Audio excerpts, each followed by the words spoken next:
Act I. Scene, morning room in Algernon's flat in Half Moon Street. The room is luxuriously and artistically furnished.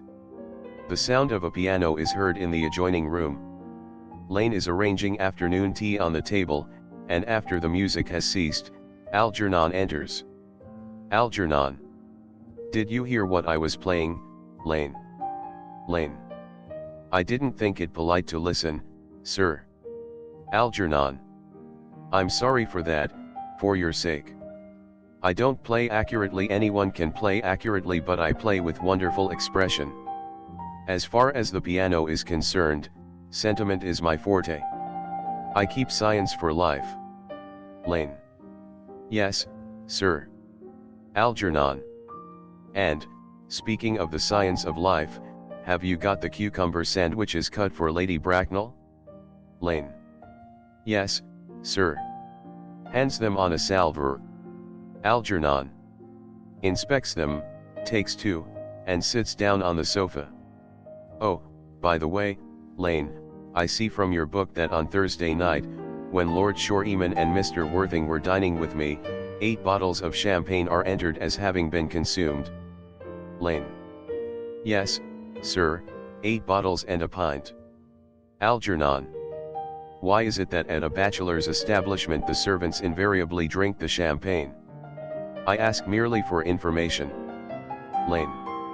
I attribute it to the superior quality of the wine, sir. I have often observed that in married households the champagne is rarely of a first-rate brand. Algernon. Good heavens! Is marriage so demoralizing as that? Lane. I believe it is a very pleasant state, sir. I have had very little experience of it myself up to the present. I have only been married once. That was in consequence of a misunderstanding between myself and a young person. Algernon. Languidly. I don't know that I am much interested in your family life, Lane. Lane. No, sir, it is not a very interesting subject. I never think of it myself. Algernon. Very natural, I am sure. That will do, Lane, thank you. Lane. Thank you, sir. Lane goes out. Algernon. Lane's views on marriage seem somewhat lax. Really, if the lower orders don't set us a good example, what on earth is the use of them? They seem, as a class, to have absolutely no sense of moral responsibility. Enter Lane. Lane. Mr. Earnest Worthing. Enter Jack. Lane goes out. Algernon. How are you, my dear Earnest? What brings you up to town? Jack. Oh, pleasure, pleasure. What else should bring one anywhere? Eating as usual, I see, algae. Algernon. Stiffly. I believe it is customary in good society to take some slight refreshment at 5 o'clock. Where have you been since last Thursday? Jack. Sitting down on the sofa. In the country. Algernon. What on earth do you do there? Jack. Pulling off his gloves. When one is in town one amuses oneself. When one is in the country one amuses other people. It is excessively boring. Algernon. And who are the people you amuse? Jack. Airily. Oh, neighbors, neighbors. Algernon. Got nice neighbors in your part of Shropshire? Jack. Perfectly horrid. Never speak to one of them. Algernon. How immensely you must amuse them. Goes over and takes sandwich. By the way, Shropshire is your county, is it not? Jack. Shropshire. Yes, of course. Hello. Why all these cups? Why cucumber sandwiches? Why such reckless extravagance in one so young? Who is coming to tea? Algernon. Oh. Merely Aunt Augusta and Gwendolen. Jack. How perfectly delightful. Algernon. Yes, that is all very well, but I am afraid Aunt Augusta won't quite approve of your being here. Jack. May I ask why? Algernon. My dear fellow, the way you flirt with Gwendolen is perfectly disgraceful. It is almost as bad as the way Gwendolen flirts with you. Jack. I am in love with Gwendolen. I have come up to town expressly to propose to her. Algernon. I thought you had come up for pleasure. I call that business. Jack. How utterly unromantic you are. Algernon. I really don't see anything romantic in proposing. It is very romantic to be in love. But there is nothing romantic about a definite proposal. Why, one may be accepted. One usually is, I believe. Then the excitement is all over. The very essence of romance is uncertainty. If ever I get married, I'll certainly try to forget the fact. Jack. I have no doubt about that, dear Algie. The divorce court was specially invented for people whose memories are so curiously constituted. Algernon. Oh.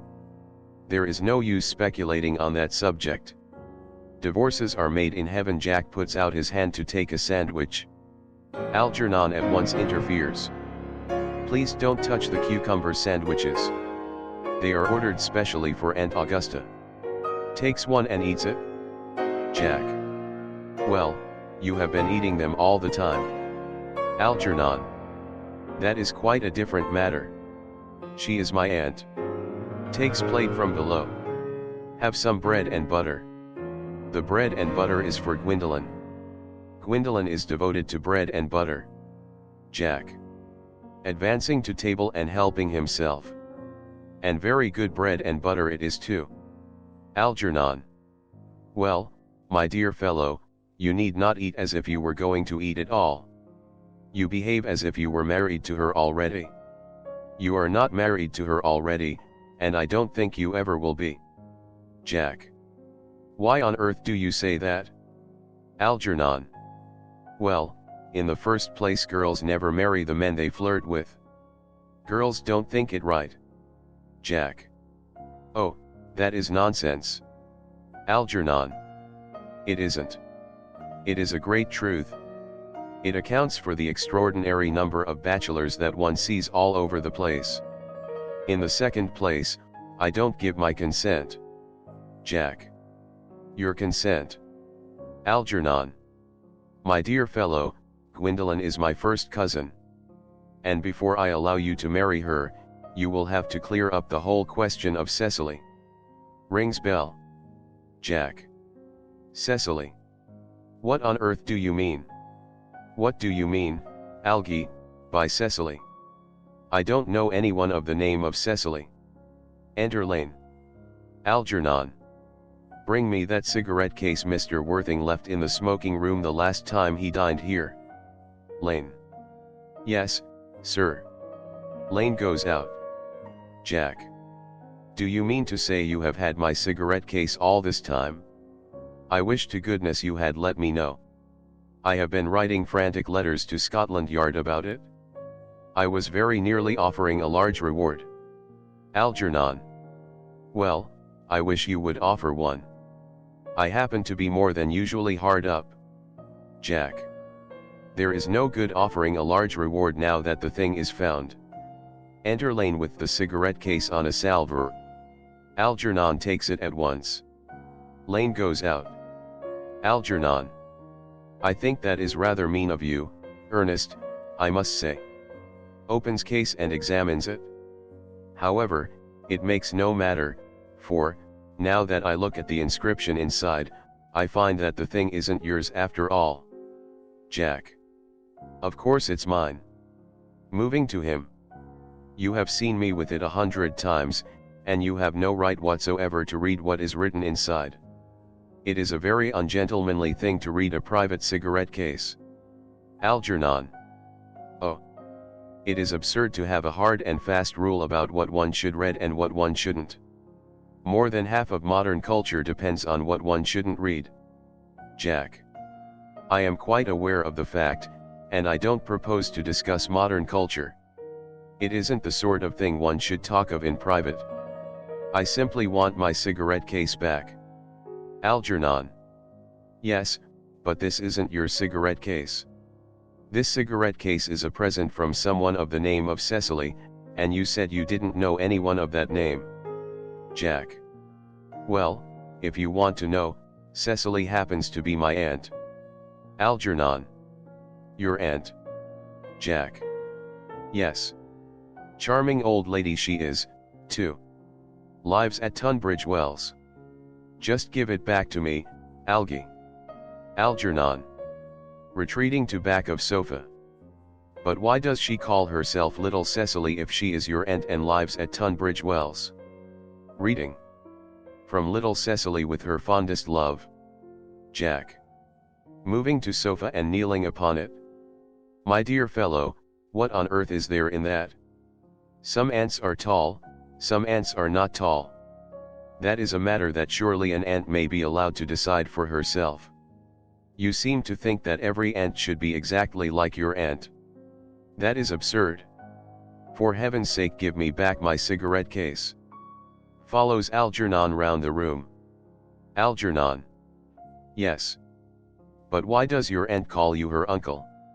From Little Cecily, with her fondest love to her dear Uncle Jack. There is no objection, I admit, to an aunt being a small aunt, but why an aunt, no matter what her size may be, should call her own nephew her uncle, I can't quite make out. Besides, your name isn't Jack at all, it is Ernest. Jack. It isn't Ernest, it's Jack. Algernon. You have always told me it was Ernest. I have introduced you to everyone as Ernest. You answer to the name of Ernest. You look as if your name was Ernest. You are the most earnest-looking person I ever saw in my life. It is perfectly absurd your saying that your name isn't Ernest. It's on your cards. Here is one of them. Taking it from case. Mr. Ernest Worthing, B4, The Albany.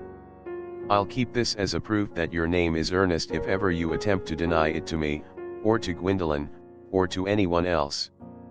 Puts the card in his pocket. Jack. Well, my name is Ernest in town and Jack in the country, and the cigarette case was given to me in the country. Algernon. Yes, but that does not account for the fact that your small aunt Cecily, who lives at Tunbridge Wells, calls you her dear uncle. Come, old boy, you had much better have the thing out at once. Jack. My dear Algie, you talk exactly as if you were a dentist. It is very vulgar to talk like a dentist when one isn't a dentist. It produces a false impression. Algernon. Well, that is exactly what dentists always do. Now, go on. Tell me the whole thing. I may mention that I have always suspected you of being a confirmed and secret Boonberryist, and I am quite sure of it now. Jack. Boonberryist? What on earth do you mean by a Boonberryist? Algernon. I'll reveal to you the meaning of that incomparable expression as soon as you are kind enough to inform me why you are Ernest in town and Jack in the country. Jack. Well, produce my cigarette case first. Algernon. Here it is. Hands cigarette case. Now produce your explanation, and pray make it improbable. Sits on sofa. Jack. My dear fellow, there is nothing improbable about my explanation at all. In fact, it's perfectly ordinary. Old Mr. Thomas Cardew, who adopted me when I was a little boy, made me in his will guardian to his granddaughter, Miss Cecily Cardew. Cecily, who addresses me as her uncle from motives of respect that you could not possibly appreciate, lives at my place in the country under the charge of her admirable governess, Miss Prism. Algernon. Where is that place in the country, by the way? Jack. That is nothing to you, dear boy. You are not going to be invited. I may tell you candidly that the place is not in Shropshire. Algernon. I suspected that, my dear fellow. I have bunberried all over Shropshire on 2 separate occasions. Now, go on. Why are you Ernest in town and Jack in the country? Jack. My dear Algie, I don't know whether you will be able to understand my real motives. You are hardly serious enough. When one is placed in the position of guardian, one has to adopt a very high moral tone on all subjects. It's one's duty to do so. And as a high moral tone can hardly be said to conduce very much to either one's health or one's happiness, in order to get up to town I have always pretended to have a younger brother of the name of Earnest, who lives in the Albany, and gets into the most dreadful scrapes. That, my dear Algie, is the whole truth, pure and simple. Algernon. The truth is rarely pure and never simple. Modern life would be very tedious if it were either, and modern literature a complete impossibility. Jack. That wouldn't be at all a bad thing. Algernon. Literary criticism is not your forte, my dear fellow. Don't try it. You should leave that to people who haven't been at a university. They do it so well in the daily papers. What you really are is a Bunburyist. I was quite right in saying you were a Bunburyist. You are one of the most advanced Bunburyists I know. Jack. What on earth do you mean? Algernon. You have invented a very useful younger brother called Ernest, in order that you may be able to come up to town as often as you like. I have invented an invaluable permanent invalid called Bunbury, in order that I may be able to go down into the country whenever I choose. Bunbury is perfectly invaluable. If it wasn't for Bunbury's extraordinary bad health, for instance, I wouldn't be able to dine with you at Willis's tonight, for I have been really engaged to Aunt Augusta for more than a week. Jack. I haven't asked you to dine with me anywhere tonight. Algernon. I know. You are absurdly careless about sending out invitations. It is very foolish of you. Nothing annoys people so much as not receiving invitations. Jack. You had much better dine with your Aunt Augusta. Algernon. I haven't the smallest intention of doing anything of the kind. To begin with, I dine there on Monday, and once a week is quite enough to dine with one's own relations. In the second place, whenever I do dine there I am always treated as a member of the family, and sent down with either no woman at all, or two. In the third place, I know perfectly well whom she will place me next to, tonight. She will place me next Mary Farquhar, who always flirts with her own husband across the dinner table. That is not very pleasant. Indeed, it is not even decent, and that sort of thing is enormously on the increase. The amount of women in London who flirt with their own husbands is perfectly scandalous. It looks so bad. It is simply washing one's clean linen in public. Besides, now that I know you to be a confirmed Bunburyist, I naturally want to talk to you about Bunburying. I want to tell you the rules. Jack. I'm not a Bunburyist at all. If Gwendolen accepts me, I am going to kill my brother. Indeed, I think I'll kill him in any case. Cecily is a little too much interested in him. It is rather a bore. So I am going to get rid of Ernest. And I strongly advise you to do the same with with your invalid friend who has the absurd name. Algernon. Nothing will induce me to part with Bunbury, and if you ever get married, which seems to me extremely problematic, you will be very glad to know Bunbury. A man who marries without knowing Bunbury has a very tedious time of it. Jack. That is nonsense. If I marry a charming girl like Gwendolen, and she is the only girl I ever saw in my life that I would marry, I certainly won't want to know Bunbury.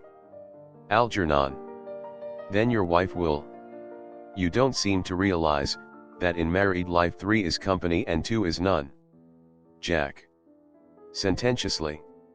That, my dear young friend, is the theory that the corrupt French drama has been propounding for the last 50 years.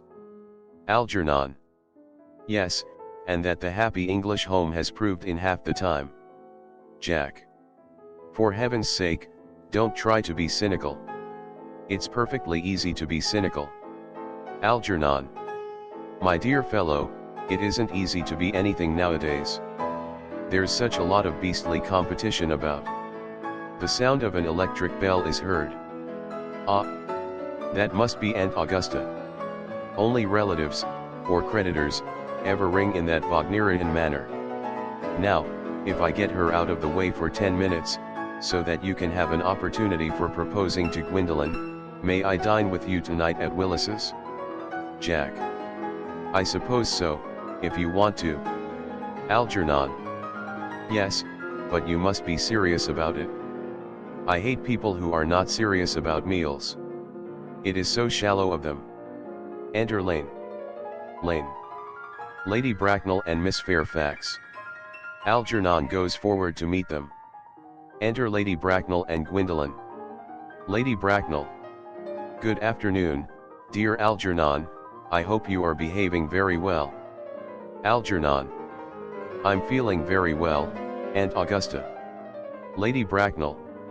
That's not quite the same thing. In fact, the two things rarely go together. Sees Jack and bows to him with icy coldness. Algernon. To Gwendolen. Dear me, you are smart. Gwendolen. I am always smart. Am I not, Mr. Worthing? Jack. You're quite perfect, Miss Fairfax. Gwendolen. Oh.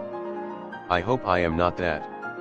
It would leave no room for developments, and I intend to develop in many directions. Gwendolen and Jack sit down together in the corner. Lady Bracknell. I'm sorry if we are a little late, Algernon, but I was obliged to call on dear Lady Harbury. I hadn't been there since her poor husband's death. I never saw a woman so altered, she looks quite 20 years younger. And now I'll have a cup of tea, and one of those nice cucumber sandwiches you promised me. Algernon. Certainly, Aunt Augusta. Goes over to tea table. Lady Bracknell. Won't you come and sit here, Gwendolen? Gwendolen. Thanks, Mama, I'm quite comfortable where I am. Algernon. Picking up empty plate in horror. Good heavens. Lane. Why are there no cucumber sandwiches? I ordered them specially. Lane. Gravely. There were no cucumbers in the market this morning, sir. I went down twice. Algernon. No cucumbers. Lane. No, sir. Not even for ready money. Algernon. That will do, Lane, thank you. Lane. Thank you, sir. Goes out. Algernon. I am greatly distressed, Aunt Augusta, about there being no cucumbers, not even for ready money. Lady Bracknell. It really makes no matter, Algernon. I had some crumpets with Lady Harbury, who seems to me to be living entirely for pleasure now. Algernon. I hear her hair has turned quite gold from grief. Lady Bracknell. It certainly has changed its color. From what cause I, of course, cannot say. Algernon crosses and hands tea. Thank you. I've quite a treat for you tonight, Algernon. I am going to send you down with Mary Farquhar. She is such a nice woman, and so attentive to her husband. It's delightful to watch them. Algernon. I am afraid, Aunt Augusta, I shall have to give up the pleasure of dining with you tonight after all. Lady Bracknell. Frowning. I hope not, Algernon. It would put my table completely out. Your uncle would have to dine upstairs. Fortunately he is accustomed to that. Algernon.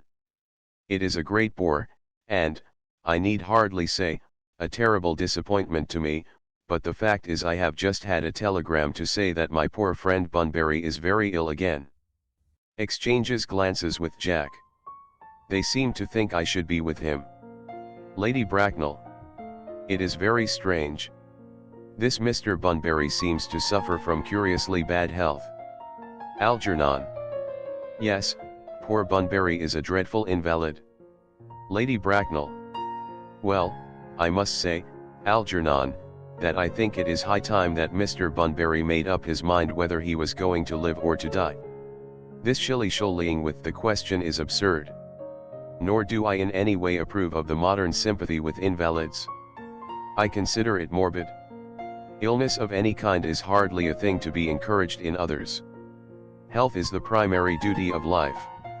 I am always telling that to your poor uncle, but he never seems to take much notice, as far as any improvement in his ailment goes.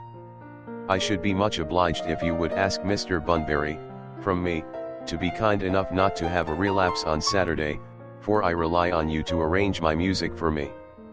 It is my last reception, and one wants something that will encourage conversation, particularly at the end of the season when everyone has practically said whatever they had to say, which, in most cases, was probably not much. Algernon. I'll speak to Bunbury, and Augusta, if he is still conscious, and I think I can promise you he'll be all right by Saturday. Of course the music is a great difficulty. You see, if one plays good music, people don't listen, and if one plays bad music people don't talk. But I'll run over the program I've drawn out, if you will kindly come into the next room for a moment. Lady Bracknell. Thank you, Algernon. It is very thoughtful of you. Rising, and following Algernon. I'm sure the program will be delightful, after a few expurgations.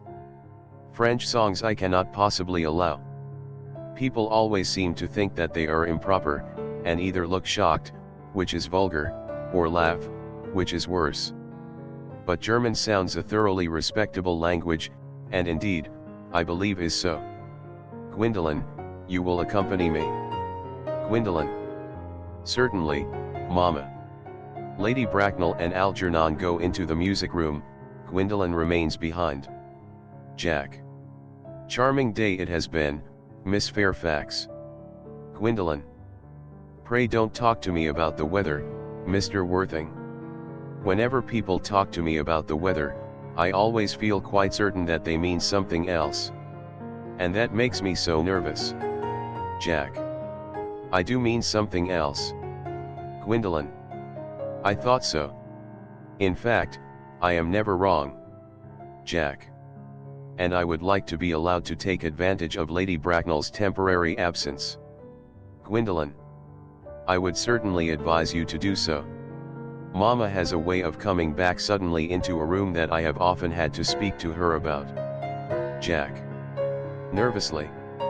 Miss Fairfax, ever since I met you I have admired you more than any girl I have ever met since I met you. Gwendolen.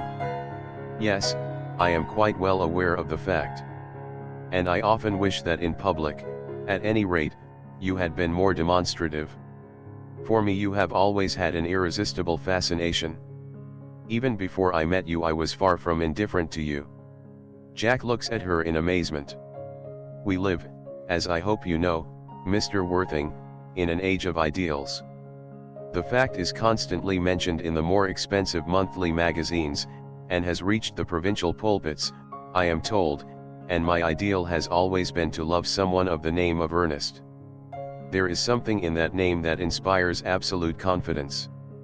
The moment Algernon first mentioned to me that he had a friend called Earnest, I knew I was destined to love you. Jack.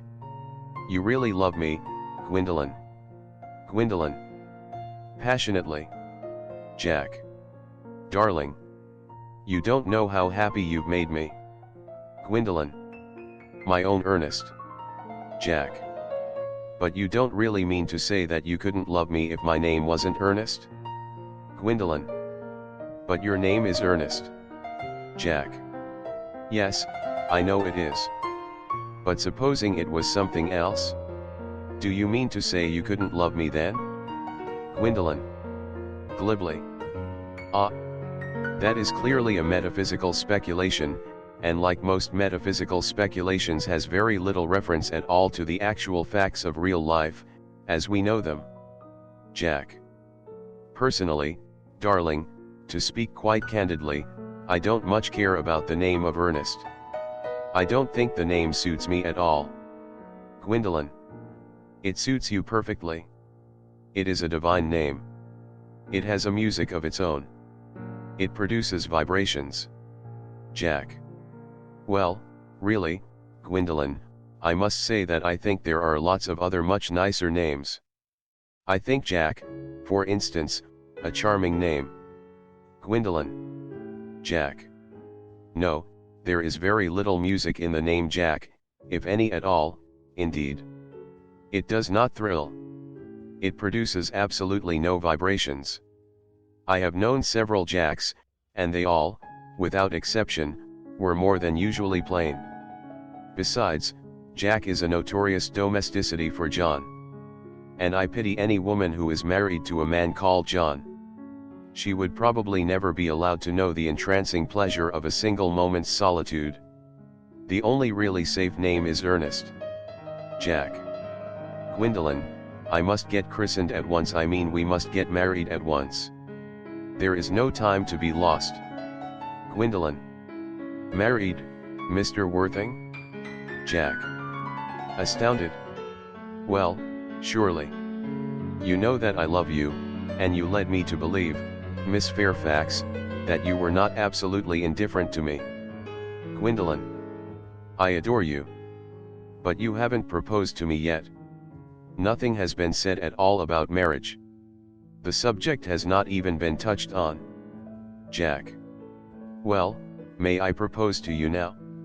Gwendolyn. I think it would be an admirable opportunity. And to spare you any possible disappointment, Mr. Worthing, I think it only fair to tell you quite frankly beforehand that I am fully determined to accept you. Jack. Gwendolyn. Gwendolyn. Yes, Mr. Worthing, what have you got to say to me? Jack. You know what I have got to say to you. Gwendolyn. Yes, but you don't say it. Jack. Gwendolyn, will you marry me? Goes on his knees. Gwendolyn. Of course I will, darling. How long you have been about it? I am afraid you have had very little experience in how to propose. Jack. My own one, I have never loved anyone in the world but you. Gwendolyn. Yes, but men often propose for practice. I know my brother Gerald does. All my girlfriends tell me so. What wonderfully blue eyes you have, Ernest. They are quite blue. I hope you will always look at me just like that, especially when there are other people present. Enter Lady Bracknell. Lady Bracknell. Mr. Worthing. Rise, sir, from this semi-recumbent posture. It is most indecorous. Gwendolyn. Mamma. He tries to rise, she restrains him. I must beg you to retire. This is no place for you. Besides, Mr. Worthing has not quite finished yet. Lady Bracknell. Finished what, may I ask? Gwendolyn. I am engaged to Mr. Worthing, Mamma. They rise together. Lady Bracknell. Pardon me, you are not engaged to anyone. When you do become engaged to someone, I, or your father, should his health permit him, will inform you of the fact. An engagement should come on a young girl as a surprise, pleasant or unpleasant, as the case may be. It is hardly a matter that she could be allowed to arrange for herself. And now I have a few questions to put to you, Mr. Worthing. While I am making these inquiries, you, Gwendolyn, will wait for me below in the carriage. Gwendolyn. Reproachfully. Mamma. Lady Bracknell. In the carriage, Gwendolyn. Gwendolyn goes to the door. She and Jack blow kisses to each other behind Lady Bracknell's back. Lady Bracknell looks vaguely about as if she could not understand what the noise was. Finally turns round. Gwendolyn, the carriage. Gwendolyn. Yes, Mamma. Goes out, looking back at Jack. Lady Bracknell. Sitting down. You can take a seat, Mr. Worthing. Looks in her pocket for notebook and pencil. Jack. Thank you, Lady Bracknell, I prefer standing. Lady Bracknell. Pencil and notebook in hand. I feel bound to tell you that you are not down on my list of eligible young men, although I have the same list as the dear Duchess of Bolton has. We work together, in fact. However, I am quite ready to enter your name, should your answers be what a really affectionate mother requires. Do you smoke? Jack. Well, yes, I must admit I smoke. Lady Bracknell. I am glad to hear it. A man should always have an occupation of some kind. There are far too many idle men in London as it is. How old are you? Jack. 29. Lady Bracknell. A very good age to be married at. I have always been of opinion that a man who desires to get married should know either everything or nothing. Which do you know? Jack. After some hesitation. I know nothing, Lady Bracknell. Lady Bracknell. I am pleased to hear it. I do not approve of anything that tampers with natural ignorance. Ignorance is like a delicate exotic fruit, touch it and the bloom is gone. The whole theory of modern education is radically unsound. Fortunately in England, at any rate, education produces no effect whatsoever. If it did, it would prove a serious danger to the upper classes, and probably lead to acts of violence in Grosvenor Square. What is your income? Jack. Between 7 and 8,000 a year. Lady Bracknell. Makes a note in her book. In land, or in investments? Jack. In investments, chiefly. Lady Bracknell. That is satisfactory. What between the duties expected of one during one's lifetime, and the duties exacted from one after one's death, land has ceased to be either a profit or a pleasure. It gives one position, and prevents one from keeping it up. That's all that can be said about land. Jack. I have a country house with some land, of course, attached to it, about 1,500 acres, I believe, but I don't depend on that for my real income. In fact, as far as I can make out, the poachers are the only people who make anything out of it. Lady Bracknell. A country house? How many bedrooms? Well, that point can be cleared up afterwards. You have a town house, I hope?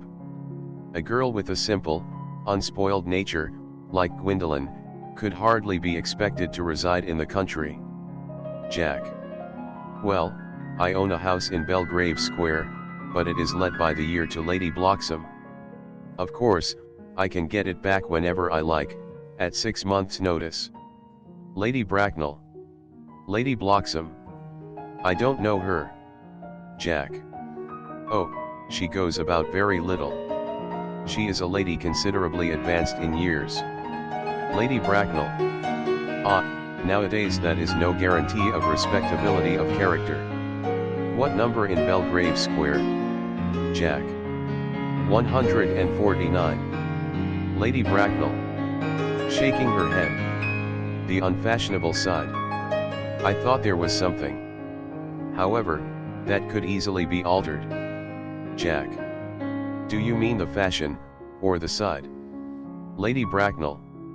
Sternly. Both, if necessary, I presume. What are your politics? Jack. Well, I am afraid I really have none. I am a liberal unionist. Lady Bracknell. Oh, they count as Tories. They dine with us. Or come in the evening, at any rate. Now to minor matters. Are your parents living? Jack. I have lost both my parents. Lady Bracknell. To lose one parent, Mr. Worthing, may be regarded as a misfortune. To lose both looks like carelessness. Who was your father? He was evidently a man of some wealth. Was he born in what the radical papers call the purple of commerce, or did he rise from the ranks of the aristocracy? Jack. I am afraid I really don't know. The fact is, Lady Bracknell, I said I had lost my parents. It would be nearer the truth to say that my parents seem to have lost me. I don't actually know who I am by birth. I was found. Lady Bracknell. Found. Jack. The late Mr. Thomas Cardew, an old gentleman of a very charitable and kindly disposition, found me, and gave me the name of Worthing, because he happened to have a first-class ticket for Worthing in his pocket at the time. Worthing is a place in Sussex. It is a seaside resort. Lady Bracknell. Where did the charitable gentleman who had a first-class ticket for this seaside resort find you? Jack. Gravely. In a handbag. Lady Bracknell. A handbag? Jack. Very seriously. Yes, Lady Bracknell. I was in a handbag, a somewhat large, black leather handbag, with handles to it, an ordinary handbag in fact. Lady Bracknell. In what locality did this Mr. James, or Thomas, Carter come across this ordinary handbag? Jack. In the cloakroom at Victoria Station. It was given to him in mistake for his own. Lady Bracknell. The cloakroom at Victoria Station? Jack. Yes. The Brighton line. Lady Bracknell. The line is immaterial. Mr. Worthing, I confess I feel somewhat bewildered by what you have just told me. To be born, or at any rate bred, in a handbag, whether it had handles or not, seems to me to display a contempt for the ordinary decencies of family life that reminds one of the worst excesses of the French Revolution. And I presume you know what that unfortunate movement led to?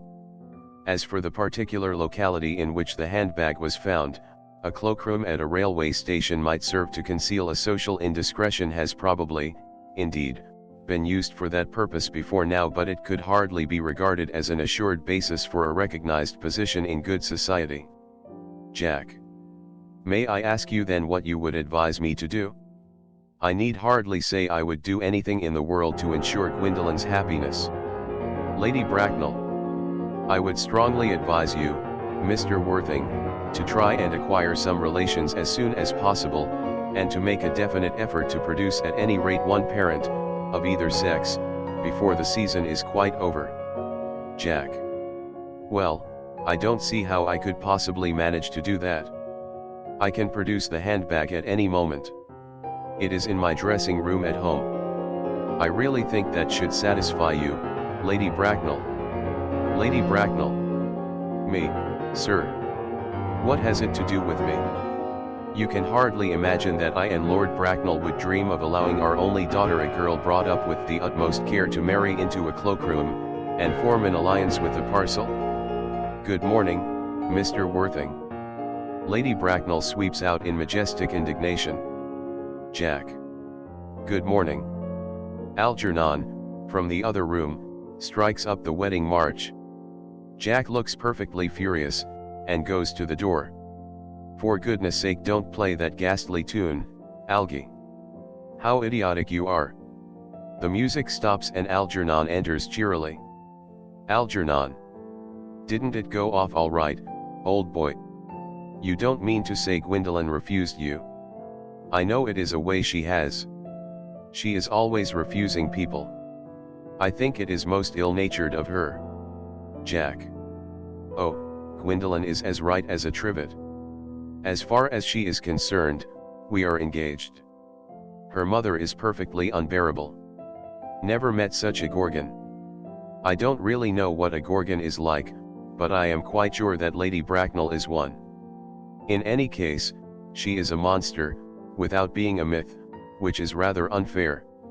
I beg your pardon, Algie, I suppose I shouldn't talk about your own aunt in that way before you. Algernon. My dear boy, I love hearing my relations abused. It is the only thing that makes me put up with them at all.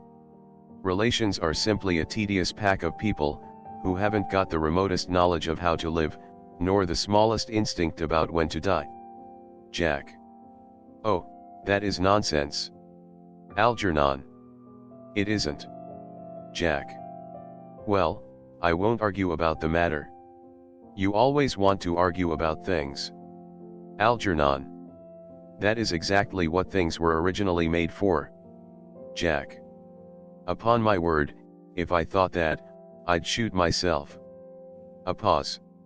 You don't think there is any chance of Gwendolen becoming like her mother in about 150 years, do you, Algae. Algernon. All women become like their mothers.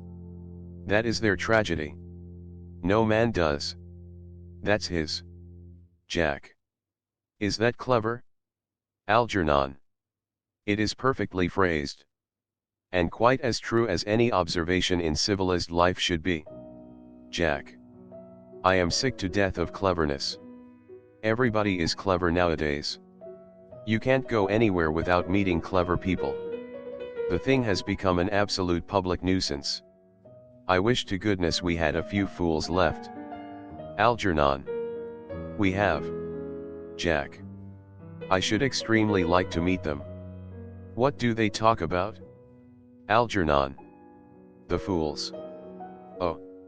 About the clever people, of course. Jack. What fools? Algernon. By the way, did you tell Gwendolen the truth about your being Ernest in town, and Jack in the country? Jack. In a very patronizing manner. My dear fellow, the truth isn't quite the sort of thing one tells to a nice, sweet, refined girl. What extraordinary ideas you have about the way to behave to a woman. Algernon. The only way to behave to a woman is to make love to her, if she is pretty, and to someone else, if she is plain. Jack. Oh, that is nonsense. Algernon. What about your brother? What about the profligate Ernest? Jack.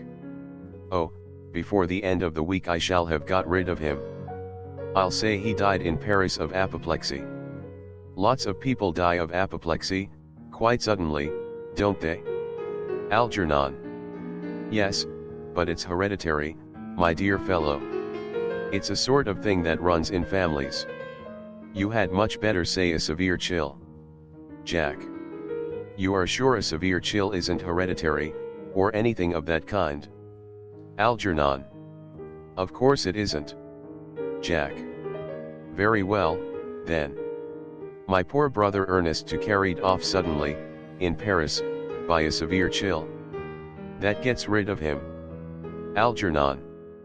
But I thought you said that Miss Cardew was a little too much interested in your poor brother Ernest? Won't she feel his loss a good deal? Jack. Oh, that is all right. Cecily is not a silly romantic girl, I am glad to say. She has got a capital appetite, goes long walks, and pays no attention at all to her lessons. Algernon. I would rather like to see Cecily. Jack. I will take very good care you never do. She is excessively pretty, and she is only just 18. Algernon.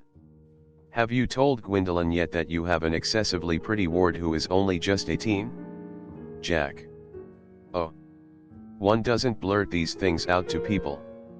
Cecily and Gwendolen are perfectly certain to be extremely great friends. I'll bet you anything you like that half an hour after they have met, they will be calling each other sister. Algernon. Women only do that when they have called each other a lot of other things first.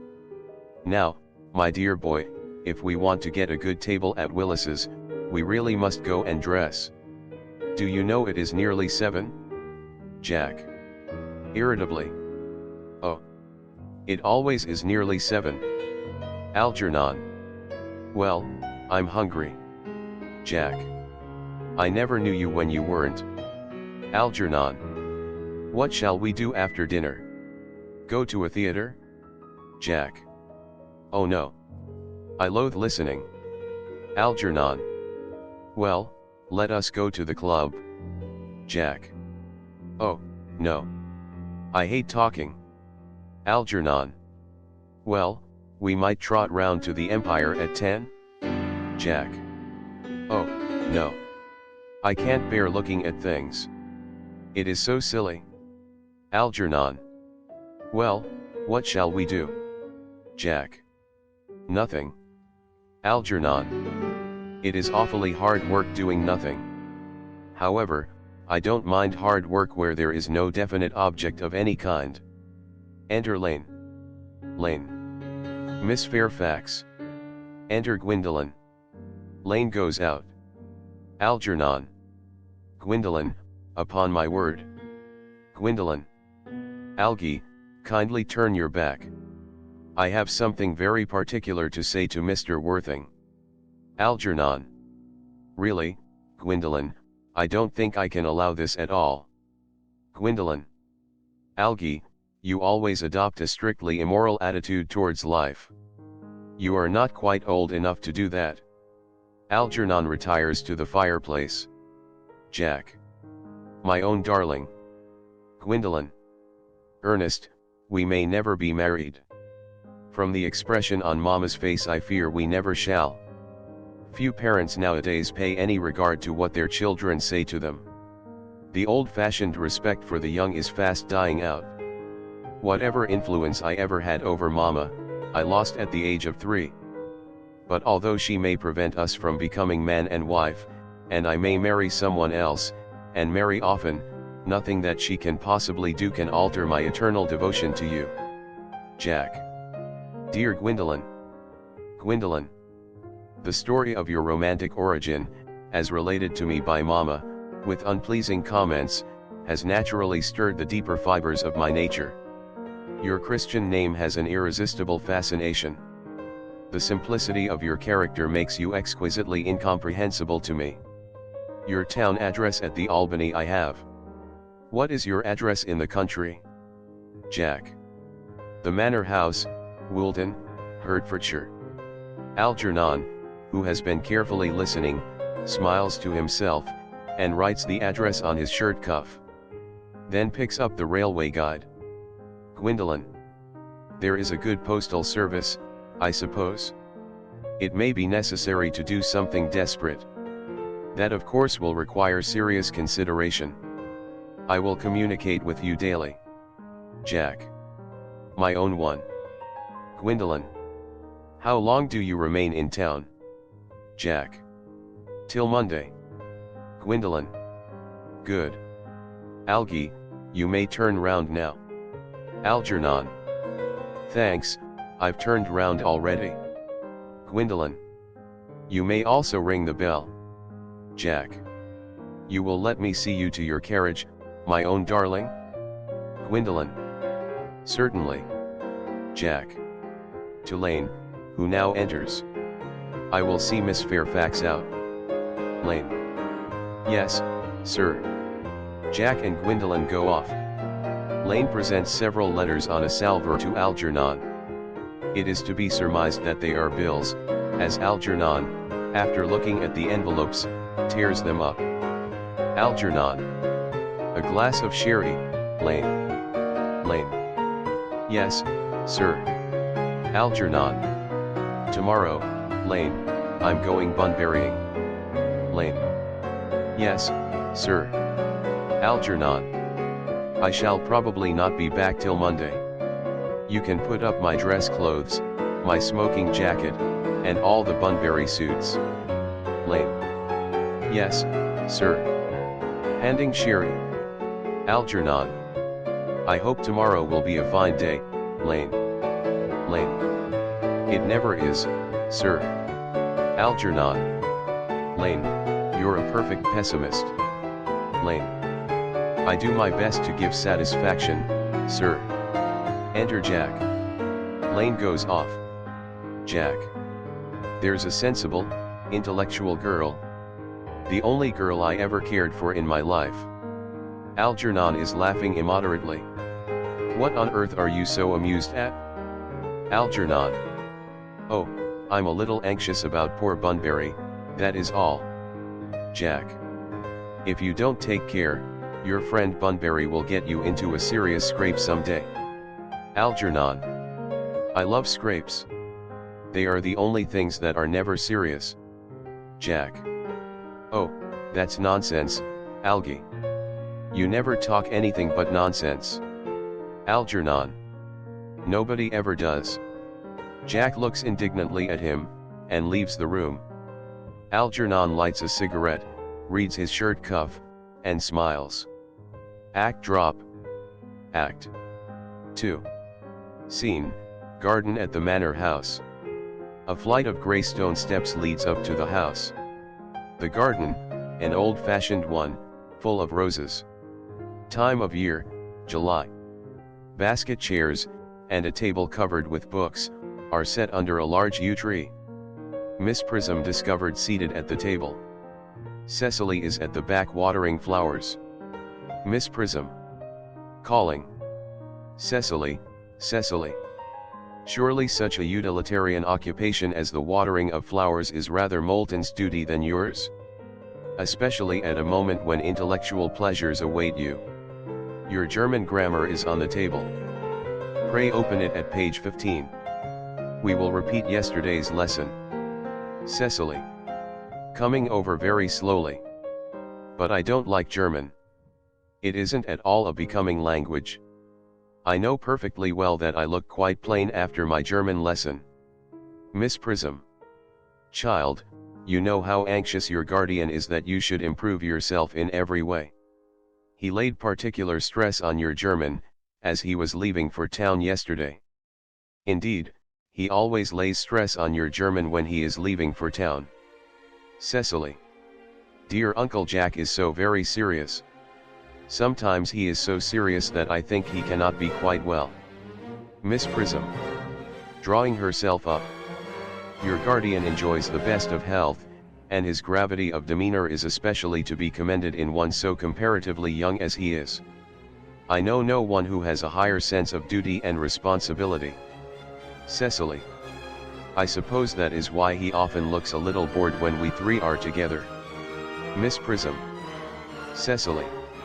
I am surprised at you. Mr. Worthing has many troubles in his life. Idle merriment and triviality would be out of place in his conversation. You must remember his constant anxiety about that unfortunate young man, his brother. Cecily. I wish Uncle Jack would allow that unfortunate young man, his brother, to come down here sometimes. We might have a good influence over him, Miss Prism. I am sure you certainly would. You know German, and geology, and things of that kind influence a man very much. Cecily begins to write in her diary. Miss Prism. Shaking her head. I do not think that even I could produce any effect on a character that according to his own brother's admission is irretrievably weak and vacillating. Indeed, I am not sure that I would desire to reclaim him. I am not in favor of this modern mania for turning bad people into good people at a moment's notice. As a man sows, so let him reap. You must put away your diary, Cecily. I really don't see why you should keep a diary at all. Cecily. I keep a diary in order to enter the wonderful secrets of my life. If I didn't write them down, I should probably forget all about them. Miss Prism. Memory, my dear Cecily, is the diary that we all carry about with us. Cecily. Yes, but it usually chronicles the things that have never happened, and couldn't possibly have happened. I believe that memory is responsible for nearly all the 3-volume novels that Mudie sends us. Miss Prism. Do not speak slightingly of the 3-volume novel, Cecily. I wrote one myself in earlier days. Cecily. Did you really, Miss Prism? How wonderfully clever you are. I hope it did not end happily. I don't like novels that end happily.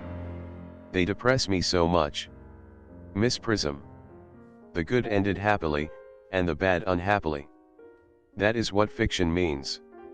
Cecily. I suppose so. But it seems very unfair. And was your novel ever published? Miss Prism. Alas. No. The manuscript unfortunately was abandoned. Cecily starts. I use the word in the sense of lost or mislaid. To your work, child, these speculations are profitless. Cecily. Smiling. But I see dear Dr. Chasuble coming up through the garden. Miss Prism. Rising and advancing. Dr. Chasuble. This is indeed a pleasure. Enter Canon Chasuble. Chasuble. And how are we this morning? Miss Prism, you are, I trust, well. Cecily. Miss Prism has just been complaining of a slight headache. I think it would do her so much good to have a short stroll with you in the park, Dr. Chasuble. Miss Prism. Cecily, I have not mentioned anything about a headache. Cecily. No, dear Miss Prism, I know that, but I felt instinctively that you had a headache. Indeed, I was thinking about that, and not about my German lesson, when the rector came in. Chasuble. I hope, Cecily, you are not inattentive. Cecily. Oh, I am afraid I am. Chasuble. That is strange. Were I fortunate enough to be Miss Prism's pupil, I would hang upon her lips. Miss Prism glares. I spoke metaphorically, my metaphor was drawn from bees. Ahem. Mr. Worthing, I suppose, has not returned from town yet? Miss Prism. We do not expect him till Monday afternoon. Chasuble. Ah yes, he usually likes to spend his Sunday in London. He is not one of those whose sole aim is enjoyment, as, by all accounts, that unfortunate young man his brother seems to be. But I must not disturb Egeria and her pupil any longer. Miss Prism. Egeria. My name is Laetitia, Doctor. Chasuble. Bowing. A classical allusion merely, drawn from the pagan authors. I shall see you both no doubt at evensong. Miss Prism. I think, dear Doctor, I will have a stroll with you. I find I have a headache after all, and a walk might do it good. Chasuble. With pleasure, Miss Prism, with pleasure. We might go as far as the schools and back. Miss Prism. That would be delightful. Cecily, you will read your political economy in my absence. The chapter on the fall of the rupee you may omit. It is somewhat too sensational. Even these metallic problems have their melodramatic side. Goes down the garden with Dr. Chasuble. Cecily. Picks up books and throws them back on table. Horrid political economy. Horrid geography. Horrid German. Enter Merriman with a card on a salver. Merriman. Mr. Earnest Worthing has just driven over from the station. He has brought his luggage with him. Cecily. Takes the card and reads it. Mr. Earnest Worthing, B4, the Albany, W. Uncle Jack's brother. Did you tell him Mr. Worthing was in town? Merriman. Yes, miss. He seemed very much disappointed. I mentioned that you and Miss Prism were in the garden. He said he was anxious to speak to you privately for a moment. Cecily.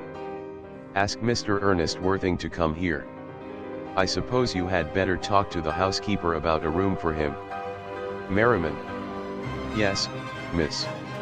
Merriman goes off. Cecily. I have never met any really wicked person before. I feel rather frightened. I am so afraid he will look just like everyone else. Enter Algernon, very gay and debonair. He does. Algernon.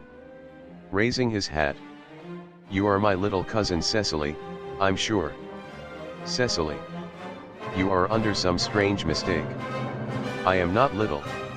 In fact, I believe I am more than usually tall for my age. Algernon is rather taken aback. But I am your cousin Cecily. You, I see from your card, are Uncle Jack's brother, my cousin Ernest, my wicked cousin Ernest. Algernon. Oh. I am not really wicked at all, cousin Cecily. You mustn't think that I am wicked. Cecily. If you are not, then you have certainly been deceiving us all in a very inexcusable manner. I hope you have not been leading a double life, pretending to be wicked and being really good all the time. That would be hypocrisy. Algernon. Looks at her in amazement. Oh. Of course I have been rather reckless. Cecily. I am glad to hear it. Algernon. In fact, now you mention the subject, I have been very bad in my own small way. Cecily. I don't think you should be so proud of that, though I am sure it must have been very pleasant. Algernon. It is much pleasanter being here with you. Cecily. I can't understand how you are here at all. Uncle Jack won't be back till Monday afternoon. Algernon. That is a great disappointment. I am obliged to go up by the first train on Monday morning. I have a business appointment that I am anxious to miss. Cecily. Couldn't you miss it anywhere but in London? Algernon. No, the appointment is in London. Cecily. Well, I know, of course, how important it is not to keep a business engagement, if one wants to retain any sense of the beauty of life, but still I think you had better wait till Uncle Jack arrives. I know he wants to speak to you about your emigrating. Algernon. About my what? Cecily. Your emigrating. He has gone up to buy your outfit. Algernon. I certainly wouldn't let Jack buy my outfit. He has no taste in neckties at all. Cecily. I don't think you will require neckties. Uncle Jack is sending you to Australia. Algernon. Australia. I'd sooner die. Cecily. Well, he said at dinner on Wednesday night, that you would have to choose between this world, the next world, and Australia. Algernon. Oh, well. The accounts I have received of Australia and the next world, are not particularly encouraging. This world is good enough for me, Cousin Cecily. Cecily. Yes, but are you good enough for it? Algernon. I'm afraid I'm not that. That is why I want you to reform me. You might make that your mission, if you don't mind, Cousin Cecily. Cecily. I'm afraid I've no time, this afternoon. Algernon. Well, would you mind my reforming myself this afternoon? Cecily. It is rather quixotic of you. But I think you should try. Algernon. I will. I feel better already. Cecily. You are looking a little worse. Algernon. That is because I am hungry. Cecily. How thoughtless of me. I should have remembered that when one is going to lead an entirely new life, one requires regular and wholesome meals. Won't you come in? Algernon. Thank you. Might I have a buttonhole first? I never have any appetite unless I have a buttonhole first. Cecily. A marital kneel? Picks up scissors. Algernon. No, I'd sooner have a pink rose. Cecily. Why? Cuts a flower. Algernon. Because you are like a pink rose, Cousin Cecily. Cecily. I don't think it can be right for you to talk to me like that. Miss Prism never says such things to me. Algernon. Then Miss Prism is a short-sighted old lady. Cecily puts the rose in his buttonhole. You are the prettiest girl I ever saw. Cecily. Miss Prism says that all good looks are a snare. Algernon. They are a snare that every sensible man would like to be caught in. Cecily. Oh, I don't think I would care to catch a sensible man. I shouldn't know what to talk to him about. They pass into the house. Miss Prism and Dr. Chasuble return. Miss Prism. You are too much alone, dear Dr. Chasuble. You should get married. A misanthrope I can understand, a womanthrope, never. Chasuble. With a scholar's shudder. Believe me, I do not deserve so neologistic a phrase. The precept as well as the practice of the primitive church was distinctly against matrimony. Miss Prism. Sententiously. That is obviously the reason why the primitive church has not lasted up to the present day.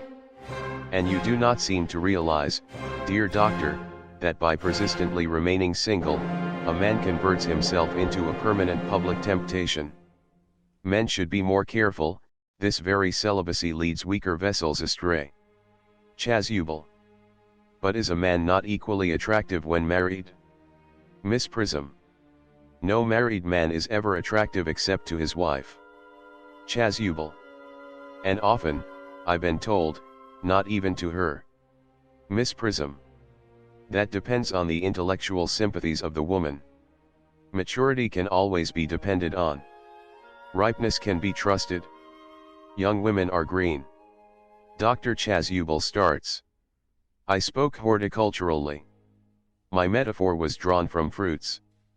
But where is Cecily? Chasuble. Perhaps she followed us to the schools. Enter Jack slowly from the back of the garden. He is dressed in the deepest mourning, with crepe hatband and black gloves. Miss Prism. Mr. Worthing. Chasuble. Mr. Worthing? Miss Prism. This is indeed a surprise. We did not look for you till Monday afternoon. Jack. Shakes Miss Prism's hand in a tragic manner. I have returned sooner than I expected. Dr. Chasuble, I hope you are well? Chasuble.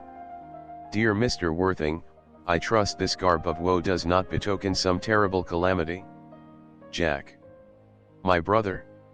Miss Prism. More shameful debts and extravagance. Chasuble. Still leading his life of pleasure? Jack. Shaking his head. Dead. Chasuble. Your brother Ernest dead? Jack.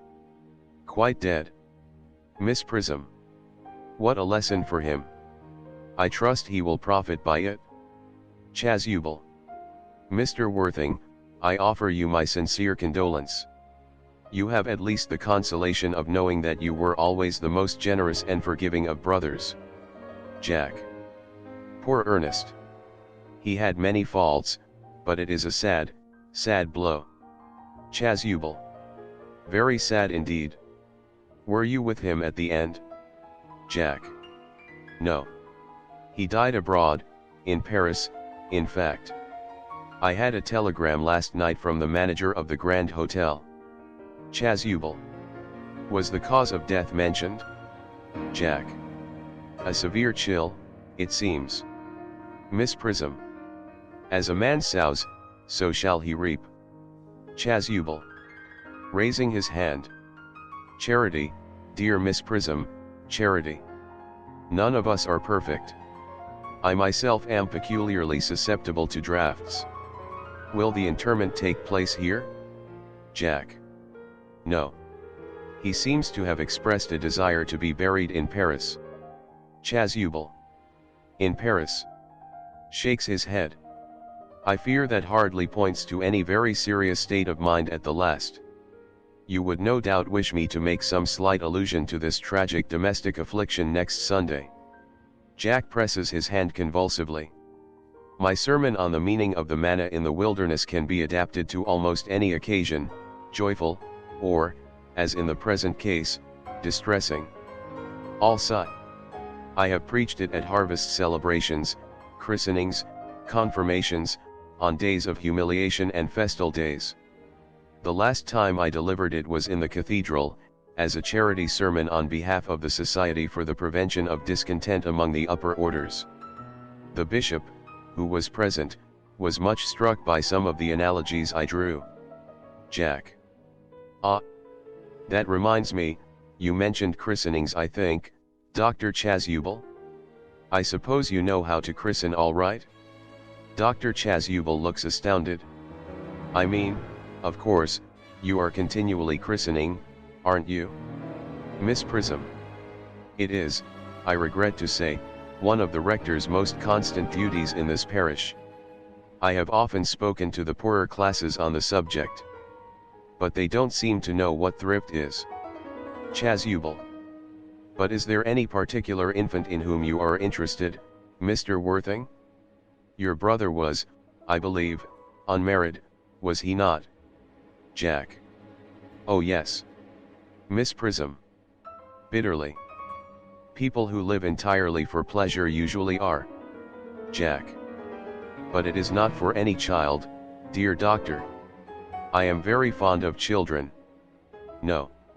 The fact is, I would like to be christened myself, this afternoon, if you have nothing better to do. Chasuble. But surely, Mr. Worthing, you have been christened already? Jack. I don't remember anything about it. Chasuble. But have you any grave doubts on the subject? Jack. I certainly intend to have.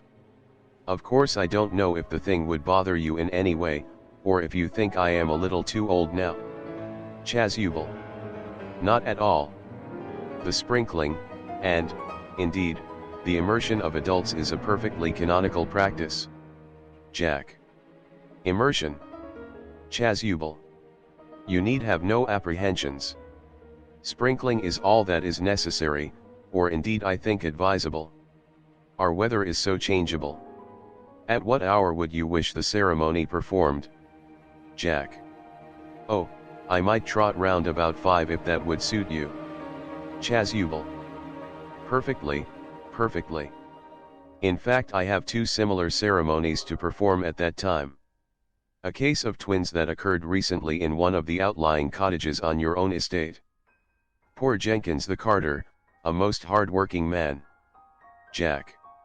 Oh. I don't see much fun in being christened along with other babies. It would be childish. Would 5:30 do? Chasuble. Admirably. Admirably. Takes out watch. And now, dear Mr. Worthing, I will not intrude any longer into a house of sorrow. I would merely beg you not to be too much bowed down by grief. What seem to us bitter trials are often blessings in disguise. Miss Prism. This seems to me a blessing of an extremely obvious kind. Enter Cecily from the house. Cecily. Uncle Jack. Oh, I am pleased to see you back. But what horrid clothes you have got on. Do go and change them. Miss Prism. Cecily. Chasuble. My child. My child. Cecily goes towards Jack, he kisses her brow in a melancholy manner. Cecily. What is the matter, Uncle Jack? Do look happy. You look as if you had toothache, and I have got such a surprise for you. Who do you think is in the dining room? Your brother. Jack. Who? Cecily. Your brother Ernest. He arrived about half an hour ago. Jack. What nonsense. I haven't got a brother. Cecily. Oh, don't say that. However badly he may have behaved to you in the past, he is still your brother. You couldn't be so heartless as to disown him. I'll tell him to come out. And you will shake hands with him, won't you, Uncle Jack? Runs back into the house. Chasuble. These are very joyful tidings. Miss Prism. After we had all been resigned to his loss, his sudden return seems to me peculiarly distressing. Jack. My brother is in the dining room. I don't know what it all means. I think it is perfectly absurd. Enter Algernon and Cecily hand in hand. They come slowly up to Jack. Jack. Good heavens. Motions Algernon away. Algernon. Brother John, I have come down from town to tell you that I am very sorry for all the trouble I have given you, and that I intend to lead a better life in the future. Jack glares at him and does not take his hand. Cecily. Uncle Jack, you are not going to refuse your own brother's hand? Jack. Nothing will induce me to take his hand. I think his coming down here disgraceful. He knows perfectly well why. Cecily. Uncle Jack, do be nice. There is some good in everyone. Ernest has just been telling me about his poor invalid friend Mr. Bunbury, whom he goes to visit so often. And surely there must be much good in one who is kind to an invalid, and leaves the pleasures of London to sit by a bed of pain. Jack. Oh. He has been talking about Bunbury, has he? Cecily. Yes, he has told me all about poor Mr. Bunbury, and his terrible state of health. Jack. Bunbury. Well, I won't have him talk to you about Bunbury or about anything else. It is enough to drive one perfectly frantic. Algernon. Of course I admit that the faults were all on my side. But I must say that I think that Brother John's coldness to me is peculiarly painful. I expected a more enthusiastic welcome, especially considering it is the first time I have come here. Cecily. Uncle Jack, if you don't shake hands with Ernest I will never forgive you. Jack. Never forgive me? Cecily. Never, never, never. Jack. Well, this is the last time I shall ever do it. Shakes with Algernon and glares. Chasuble. It's pleasant, is it not, to see so perfect a reconciliation? I think we might leave the two brothers together. Miss Prism. Cecily, you will come with us. Cecily. Certainly, Miss Prism. My little task of reconciliation is over. Chasuble. You have done a beautiful action today, dear child. Miss Prism. We must not be premature in our judgments. Cecily. I feel very happy. They all go off except Jack and Algernon. Jack. You young scoundrel, Algy, you must get out of this place as soon as possible. I don't allow any bunburying here. Enter Merriman. Merriman. I have put Mr. Ernest's things in the room next to yours, sir. I suppose that is all right? Jack. What? Merriman. Mr. Ernest's luggage, sir. I have unpacked it and put it in the room next to your own. Jack. His luggage? Merriman. Yes, sir. 3 portmanteaus, a dressing case, 2 hat boxes, and a large luncheon basket. Algernon. I am afraid I can't stay more than a week this time. Jack. Merriman, order the dog cart at once. Mr. Ernest has been suddenly called back to town. Merriman. Yes, sir. Goes back into the house. Algernon. What a fearful liar you are, Jack. I have not been called back to town at all. Jack. Yes, you have. Algernon. I haven't heard anyone call me. Jack. Your duty as a gentleman calls you back. Algernon.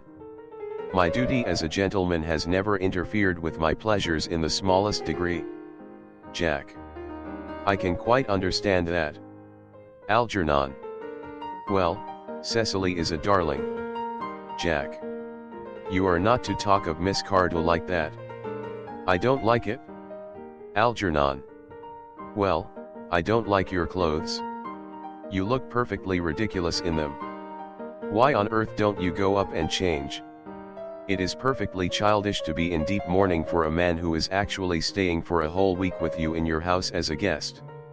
I call it grotesque. Jack. You are certainly not staying with me for a whole week as a guest or anything else. You have got to leave, by the 4:05 train. Algernon. I certainly won't leave you so long as you are in mourning. It would be most unfriendly.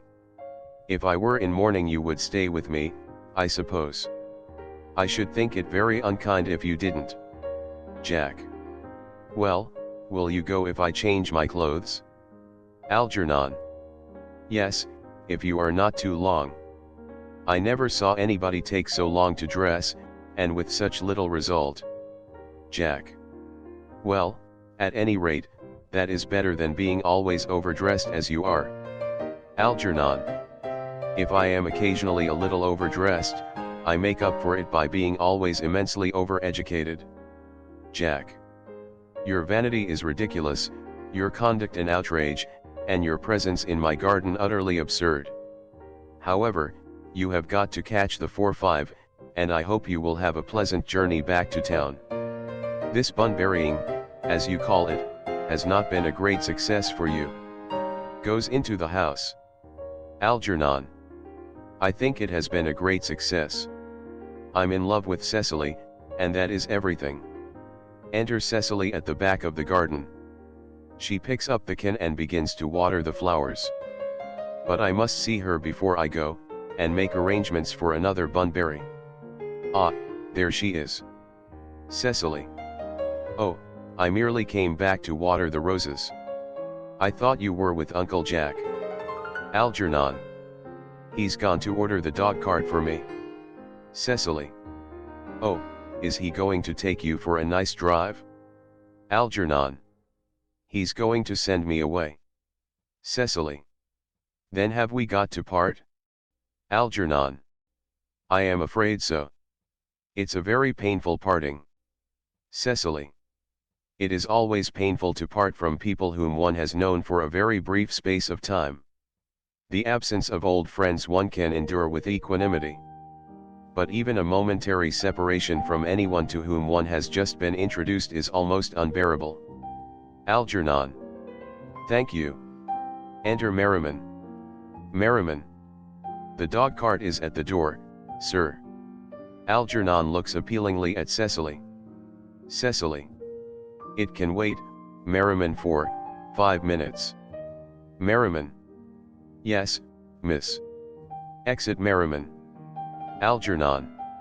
I hope, Cecily, I shall not offend you if I state quite frankly and openly that you seem to me to be in every way the visible personification of absolute perfection. Cecily.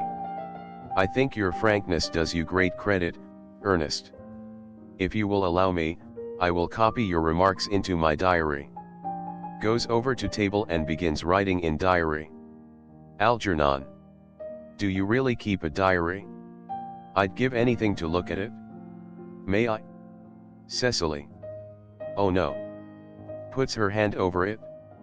You see, it is simply a very young girl's record of her own thoughts and impressions, and consequently meant for publication. When it appears in volume form, I hope you will order a copy. But pray, Ernest, don't stop. I delight in taking down from dictation. I have reached absolute perfection. You can go on. I am quite ready for more. Algernon. Somewhat taken aback. Ahem. Ahem. Cecily. Oh, don't cough, Ernest. When one is dictating, one should speak fluently and not cough. Besides, I don't know how to spell a cough. Writes as Algernon speaks. Algernon. Speaking very rapidly. Cecily, ever since I first looked upon your wonderful and incomparable beauty, I have dared to love you wildly, passionately, devotedly, hopelessly. Cecily. I don't think that you should tell me that you love me wildly, passionately, devotedly, hopelessly. Hopelessly doesn't seem to make much sense, does it? Algernon. Cecily. Enter Merriman. Merriman. The dog cart is waiting, sir. Algernon. Tell it to come round next week, at the same hour. Merriman. Looks at Cecily, who makes no sign. Yes, sir. Merriman retires. Cecily. Uncle Jack would be very much annoyed if he knew you were staying until next week, at the same hour. Algernon. Oh, I don't care about Jack. I don't care for anybody in the whole world but you. I love you, Cecily. You will marry me, won't you?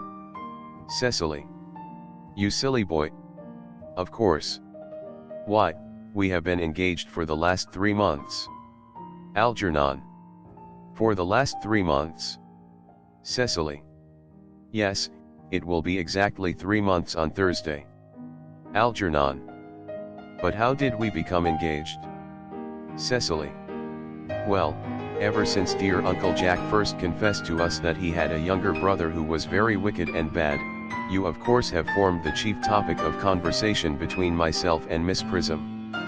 And of course a man who is much talked about is always very attractive. One feels there must be something in him, after all.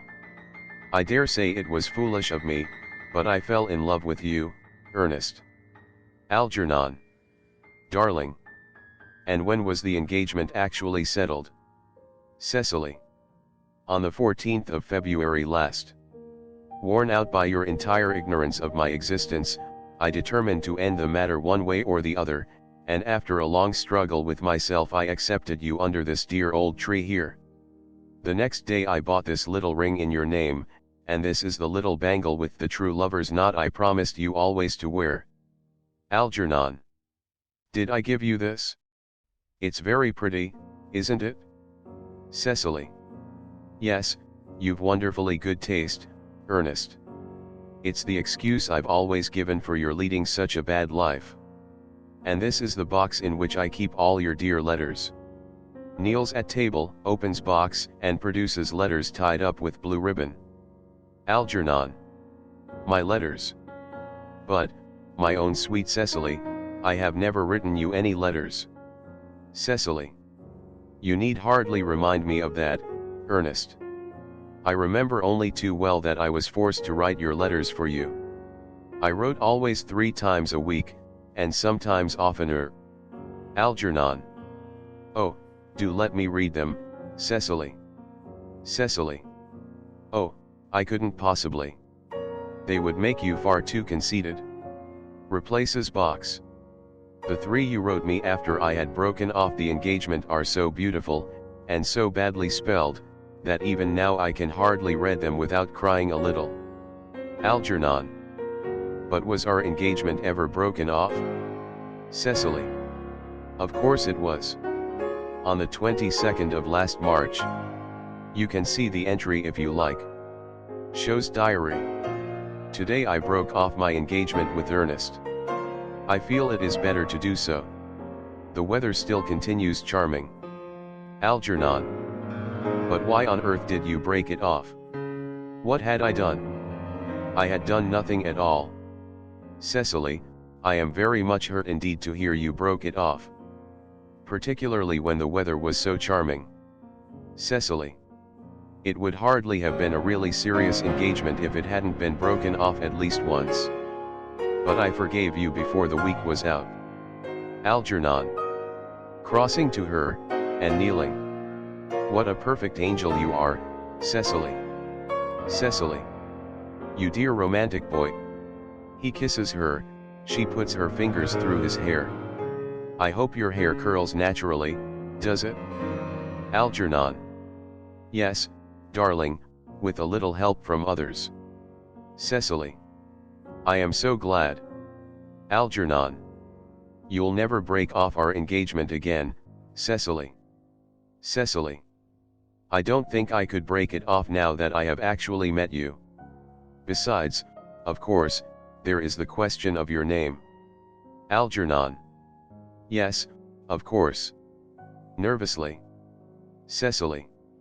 You must not laugh at me, darling, but it had always been a girlish dream of mine to love someone whose name was Earnest. Algernon rises, Cecily also. There is something in that name that seems to inspire absolute confidence. I pity any poor married woman whose husband is not called Earnest. Algernon. But, my dear child, do you mean to say you could not love me if I had some other name? Cecily. But what name?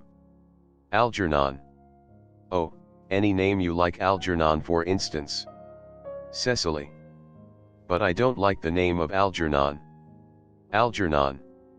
Well, my own dear, sweet, loving little darling, I really can't see why you should object to the name of Algernon. It is not at all a bad name. In fact, it is rather an aristocratic name. Half of the chaps who get into the bankruptcy court are called Algernon. But seriously, Cecily. Moving to her, if my name was Algie, couldn't you love me? Cecily. Rising. I might respect you, Ernest, I might admire your character, but I fear that I should not be able to give you my undivided attention. Algernon. Ahem. Cecily. Picking up hat. Your rector here is, I suppose, thoroughly experienced in the practice of all the rites and ceremonials of the church? Cecily. Oh, yes. Dr. Chasuble is a most learned man. He has never written a single book, so you can imagine how much he knows. Algernon. I must see him at once on a most important christening, I mean on most important business. Cecily. Oh. Algernon. I shan't be away more than half an hour. Cecily. Considering that we have been engaged since February the 14th, and that I only met you today for the first time, I think it is rather hard that you should leave me for so long a period as half an hour. Couldn't you make it 20 minutes? Algernon. I'll be back in no time.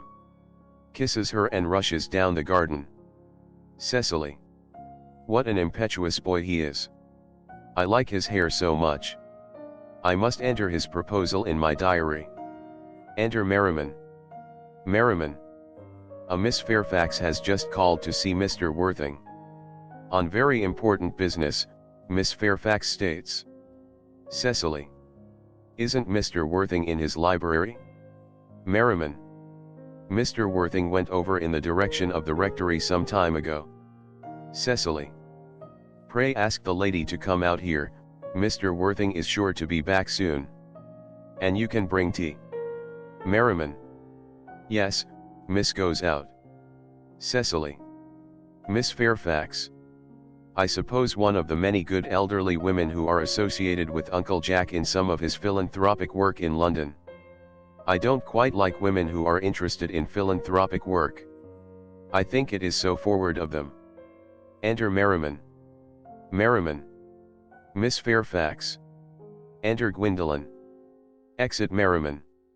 Cecily. Advancing to meet her. Pray let me introduce myself to you. My name is Cecily Cardew. Gwendolen. Cecily Cardew. Moving to her and shaking hands.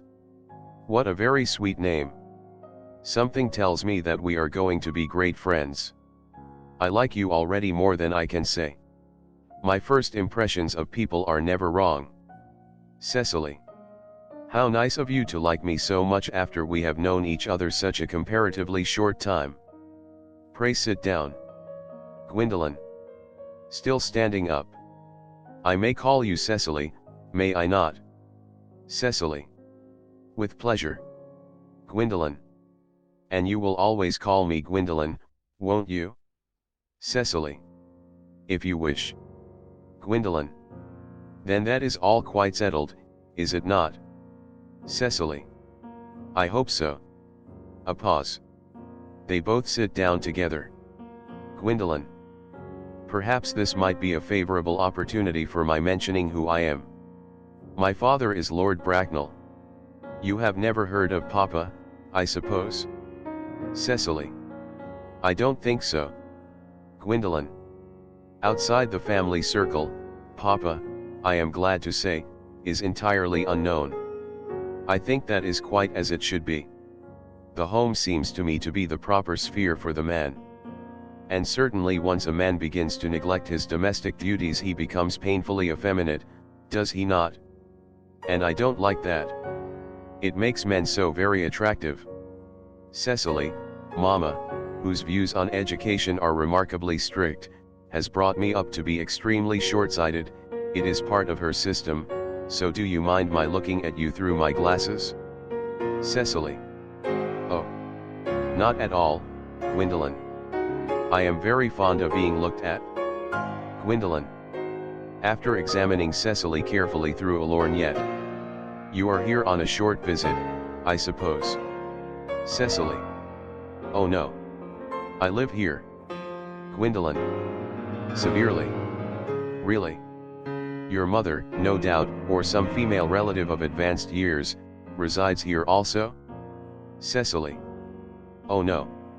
I have no mother, nor, in fact, any relations. Gwendolen. Indeed. Cecily.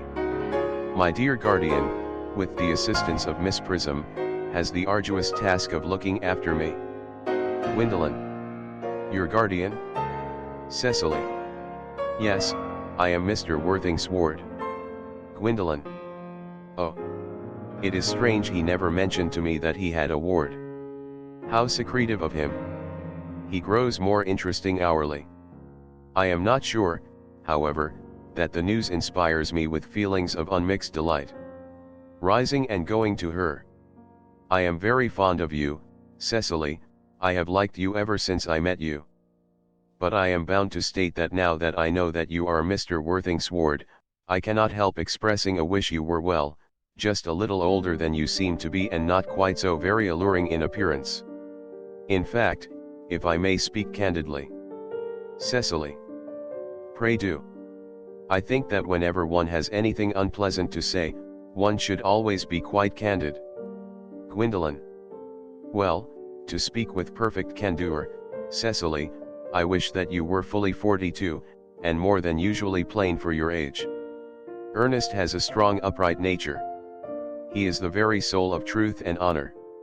Disloyalty would be as impossible to him as deception. But even men of the noblest possible moral character are extremely susceptible to the influence of the physical charms of others. Modern, no less than ancient history, supplies us with many most painful examples of what I refer to. If it were not so, indeed, history would be quite unreadable. Cecily. I beg your pardon, Gwendolen, did you say Ernest? Gwendolen. Yes. Cecily. Oh, but it is not Mr. Ernest Worthing who is my guardian. It is his brother, his elder brother. Gwendolen. Sitting down again. Ernest never mentioned to me that he had a brother. Cecily. I am sorry to say they have not been on good terms for a long time. Gwendolen. Ah. That accounts for it.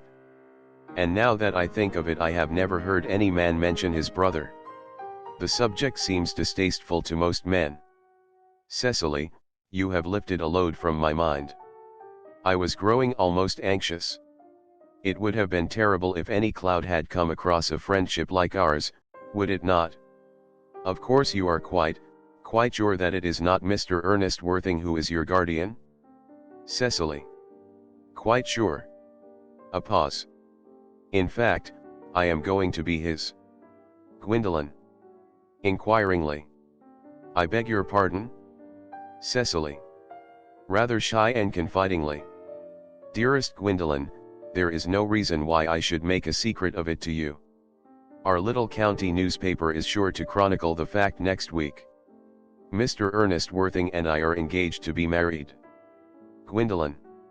Quite politely, rising. My darling Cecily, I think there must be some slight error. Mr. Ernest Worthing is engaged to me. The announcement will appear in the Morning Post on Saturday at the latest. Cecily. Very politely, rising. I am afraid you must be under some misconception. Ernest proposed to me exactly 10 minutes ago. Shows diary. Gwendolen. Examines diary through her lorgnette carefully. It is certainly very curious, for he asked me to be his wife yesterday afternoon at 5:30.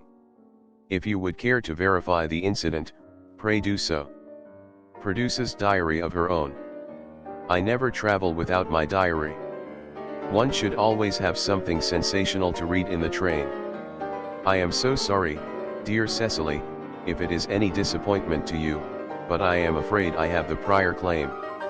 Cecily.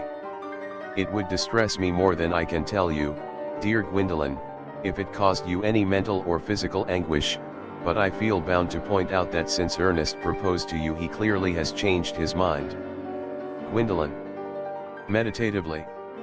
If the poor fellow has been entrapped into any foolish promise, I shall consider it my duty to rescue him at once, and with a firm hand.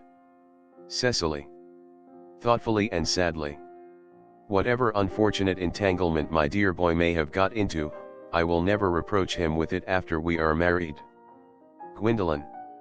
Do you allude to me, Miss Cardew, as an entanglement? You are presumptuous. On an occasion of this kind it becomes more than a moral duty to speak one's mind. It becomes a pleasure. Cecily. Do you suggest, Miss Fairfax, that I entrapped Ernest into an engagement? How dare you? This is no time for wearing the shallow mask of manners. When I see a spade I call it a spade. Gwendolen. Satirically. I am glad to say that I have never seen a spade. It is obvious that our social spheres have been widely different. Enter Merriman, followed by the footman. He carries a salver, tablecloth, and plate stand. Cecily is about to retort. The presence of the servants exercises a restraining influence, under which both girls chafe. Merriman. Shall I lay tea here as usual, miss? Cecily. Sternly, in a calm voice. Yes, as usual. Merriman begins to clear table and lay cloth. A long pause. Cecily and Gwendolen glare at each other. Gwendolen. Are there many interesting walks in the vicinity, Miss Cardew? Cecily. Oh. Yes. A great many. From the top of one of the hills quite close one can see 5 counties. Gwendolen. 5 counties. I don't think I should like that, I hate crowds. Cecily. Sweetly. I suppose that is why you live in town? Gwendolen bites her lip, and beats her foot nervously with her parasol. Gwendolen. Looking round. Quite a well-kept garden this is, Miss Cardew. Cecily. So glad you like it, Miss Fairfax. Gwendolen. I had no idea there were any flowers in the country. Cecily. Oh, flowers are as common here, Miss Fairfax, as people are in London. Gwendolen. Personally I cannot understand how anybody manages to exist in the country, if anybody who is anybody does. The country always bores me to death. Cecily. Ah. This is what the newspapers call agricultural depression, is it not? I believe the aristocracy are suffering very much from it just at present. It is almost an epidemic amongst them, I have been told. May I offer you some tea, Miss Fairfax? Gwendolen. With elaborate politeness. Thank you. Aside. Detestable girl. But I require tea. Cecily. Sweetly. Sugar. Gwendolen. Superciliously. No, thank you. Sugar is not fashionable anymore. Cecily looks angrily at her, takes up the tongs and puts 4 lumps of sugar into the cup. Cecily. Severely. Cake or bread and butter? Gwendolen. In a bored manner. Bread and butter, please. Cake is rarely seen at the best houses nowadays. Cecily. Cuts a very large slice of cake, and puts it on the tray. Hand that to Miss Fairfax. Merriman does so, and goes out with footman. Gwendolen drinks the tea and makes a grimace. Puts down cup at once, reaches out her hand to the bread and butter, looks at it, and finds it is cake. Rises in indignation. Gwendolen. You have filled my tea with lumps of sugar, and though I asked most distinctly for bread and butter, you have given me cake. I am known for the gentleness of my disposition, and the extraordinary sweetness of my nature, but I warn you, Miss Cardew, you may go too far. Cecily. Rising. To save my poor, innocent, trusting boy from the machinations of any other girl there are no lengths to which I would not go. Gwendolen. From the moment I saw you I distrusted you. I felt that you were false and deceitful. I am never deceived in such matters. My first impressions of people are invariably right. Cecily. It seems to me, Miss Fairfax, that I am trespassing on your valuable time. No doubt you have many other calls of a similar character to make in the neighborhood. Enter Jack. Gwendolen. Catching sight of him. Earnest. My own Earnest. Jack. Gwendolen. Darling. Offers to kiss her. Gwendolen. Draws back. A moment. May I ask if you are engaged to be married to this young lady? Points to Cecily. Jack. Laughing. To dear little Cecily. Of course not. What could have put such an idea into your pretty little head? Gwendolen. Thank you. You may. Offers her cheek. Cecily. Very sweetly. I knew there must be some misunderstanding, Miss Fairfax. The gentleman whose arm is at present round your waist is my guardian, Mr. John Worthing. Gwendolen. I beg your pardon? Cecily. This is Uncle Jack. Gwendolen. Receding. Jack. Oh. Enter Algernon. Cecily. Here is Ernest. Algernon goes straight over to Cecily without noticing anyone else. My own love. Offers to kiss her. Cecily drawing back. A moment, Ernest. May I ask you, are you engaged to be married to this young lady? Algernon looking round. To what young lady? Good heavens. Gwendolen. Cecily. Yes. To good heavens, Gwendolen, I mean to Gwendolen.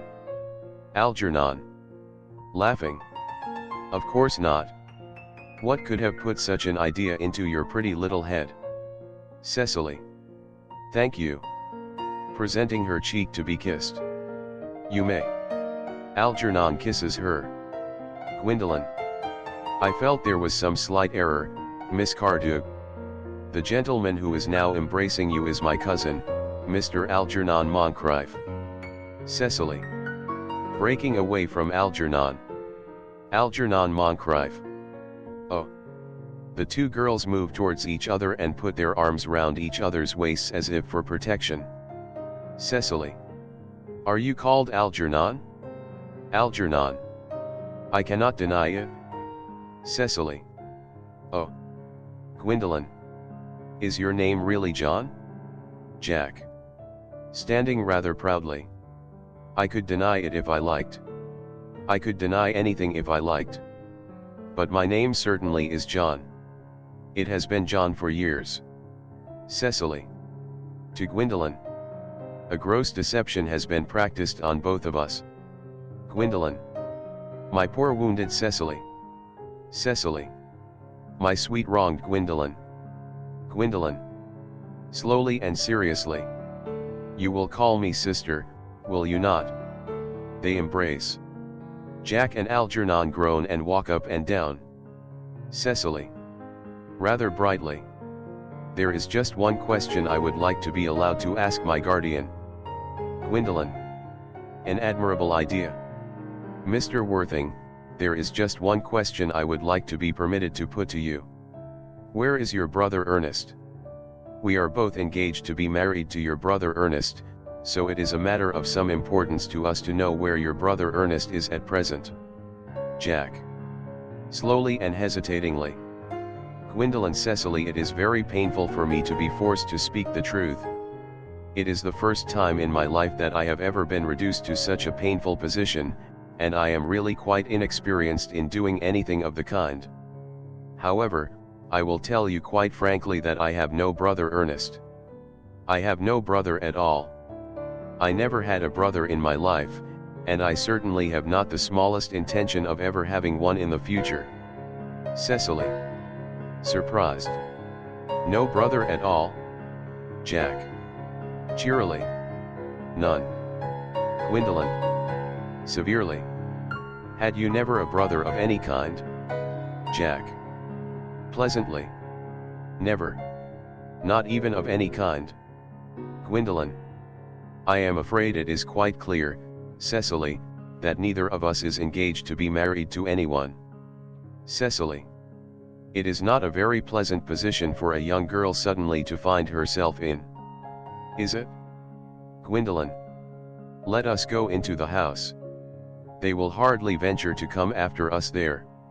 Cecily. No, men are so cowardly, aren't they? They retire into the house with scornful looks. Jack. This ghastly state of things is what you call bunburying, I suppose? Algernon. Yes, and a perfectly wonderful bunbury it is. The most wonderful bunbury I have ever had in my life. Jack. Well, you've no right whatsoever to bunbury here. Algernon.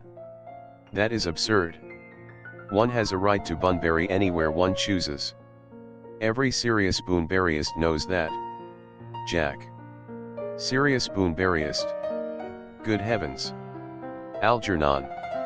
Well, one must be serious about something, if one wants to have any amusement in life. I happen to be serious about bunburying. What on earth you are serious about I haven't got the remotest idea. About everything, I should fancy. You have such an absolutely trivial nature. Jack. Well, the only small satisfaction I have in the whole of this wretched business is that your friend Bunbury is quite exploded. You won't be able to run down to the country quite so often as you used to do, dear Algie. And a very good thing too. Algernon. Your brother is a little off color, isn't he, dear Jack? You won't be able to disappear to London quite so frequently as your wicked custom was. And not a bad thing either. Jack. As for your conduct towards Miss Cardew, I must say that you're taking in a sweet, simple, innocent girl like that is quite inexcusable. To say nothing of the fact that she is my ward. Algernon. I can see no possible defense at all for your deceiving a brilliant, clever, thoroughly experienced young lady like Miss Fairfax. To say nothing of the fact that she is my cousin. Jack. I wanted to be engaged to Gwendolen, that is all. I love her. Algernon. Well, I simply wanted to be engaged to Cecily. I adore her. Jack. There is certainly no chance of your marrying Miss Cardew. Algernon. I don't think there is much likelihood, Jack, of you and Miss Fairfax being united. Jack. Well, that is no business of yours. Algernon. If it was my business, I wouldn't talk about it. Begins to eat muffins. It is very vulgar to talk about one's business. Only people like stockbrokers do that, and then merely at dinner parties. Jack. How can you sit there, calmly eating muffins when we are in this horrible trouble? I can't make out. You seem to me to be perfectly heartless. Algernon. Well, I can't eat muffins in an agitated manner. The butter would probably get on my cuffs. One should always eat muffins quite calmly. It is the only way to eat them. Jack. I say it's perfectly heartless you're eating muffins at all, under the circumstances. Algernon. When I am in trouble, eating is the only thing that consoles me. Indeed, when I am in really great trouble, as anyone who knows me intimately will tell you, I refuse everything except food and drink. At the present moment I am eating muffins because I am unhappy. Besides, I am particularly fond of muffins. Rising. Jack. Rising. Well, that is no reason why you should eat them all in that greedy way. Takes muffins from Algernon. Algernon. Offering tea cake. I wish you would have tea cake instead. I don't like tea cake. Jack. Good heavens. I suppose a man may eat his own muffins in his own garden. Algernon. But you have just said it was perfectly heartless to eat muffins. Jack. I said it was perfectly heartless of you, under the circumstances. That is a very different thing. Algernon. That may be. But the muffins are the same. He seizes the muffin dish from Jack. Jack. Algie, I wish to goodness you would go. Algernon. You can't possibly ask me to go without having some dinner.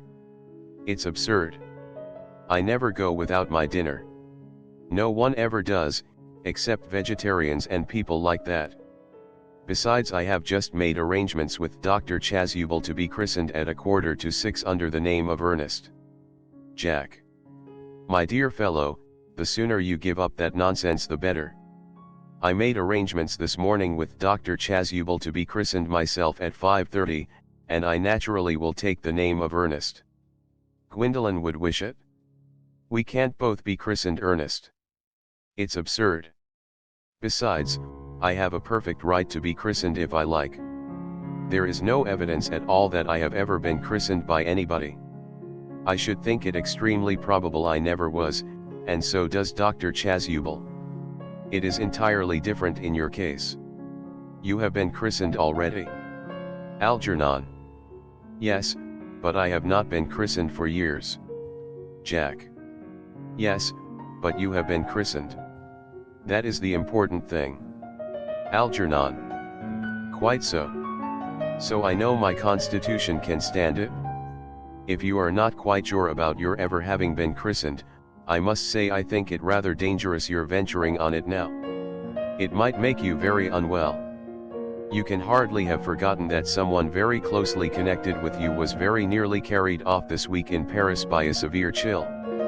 Jack. Yes, but you said yourself that a severe chill was not hereditary. Algernon. It usen't to be, I know, but I dare say it is now. Science is always making wonderful improvements in things. Jack. Picking up the muffin dish. Oh, that is nonsense, you are always talking nonsense. Algernon. Jack, you are at the muffins again. I wish you wouldn't. There are only 2 left. Takes them. I told you I was particularly fond of muffins. Jack. But I hate tea cake. Algernon. Why on earth then do you allow tea cake to be served up for your guests? What ideas you have of hospitality? Jack. Algernon. I have already told you to go. I don't want you here. Why don't you go? Algernon. I haven't quite finished my tea yet. And there is still 1 muffin left. Jack groans, and sinks into a chair. Algernon still continues eating. Act drop. Act 3. Scene, morning room at the manor house. Gwendolen and Cecily are at the window, looking out into the garden. Gwendolen. The fact that they did not follow us at once into the house, as anyone else would have done, seems to me to show that they have some sense of shame left. Cecily. They have been eating muffins. That looks like repentance. Gwendolen. After a pause. They don't seem to notice us at all. Couldn't you cough? Cecily. But I haven't got a cough. Gwendolen. They're looking at us. What effrontery. Cecily. They're approaching. That's very forward of them. Gwendolen. Let us preserve a dignified silence. Cecily. Certainly. It's the only thing to do now. Enter Jack followed by Algernon. They whistle some dreadful popular air from a British opera. Gwendolen.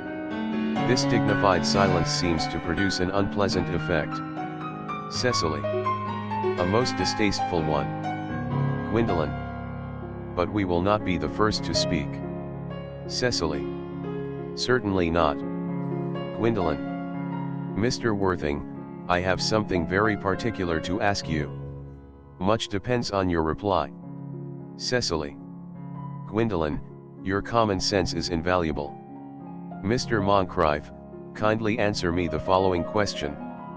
Why did you pretend to be my guardian's brother? Algernon. In order that I might have an opportunity of meeting you. Cecily. To Gwendolen. That certainly seems a satisfactory explanation, does it not? Gwendolen. Yes, dear, if you can believe him. Cecily. I don't. But that does not affect the wonderful beauty of his answer. Gwendolen. True. In matters of grave importance, style, not sincerity is the vital thing. Mr. Worthing, what explanation can you offer to me for pretending to have a brother? Was it in order that you might have an opportunity of coming up to town to see me as often as possible? Jack. Can you doubt it, Miss Fairfax? Gwendolen. I have the gravest doubts upon the subject. But I intend to crush them. This is not the moment for German scepticism. Moving to Cecily. Their explanations appear to be quite satisfactory, especially Mr. Worthing's. That seems to me to have the stamp of truth upon it. Cecily. I am more than content with what Mr. Moncrieff said. His voice alone inspires one with absolute credulity. Gwendolen. Then you think we should forgive them? Cecily. Yes. I mean no. Gwendolen. True. I had forgotten. There are principles at stake that one cannot surrender. Which of us should tell them? The task is not a pleasant one. Cecily. Could we not both speak at the same time? Gwendolen. An excellent idea. I nearly always speak at the same time as other people. Will you take the time from me? Cecily. Certainly. Gwendolen beats time with uplifted finger. Gwendolen and Cecily. Speaking together.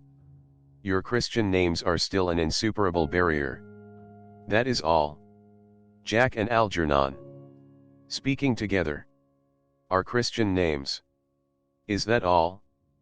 But we are going to be christened this afternoon. Gwendolen. To Jack. For my sake you are prepared to do this terrible thing? Jack. I am. Cecily. To Algernon.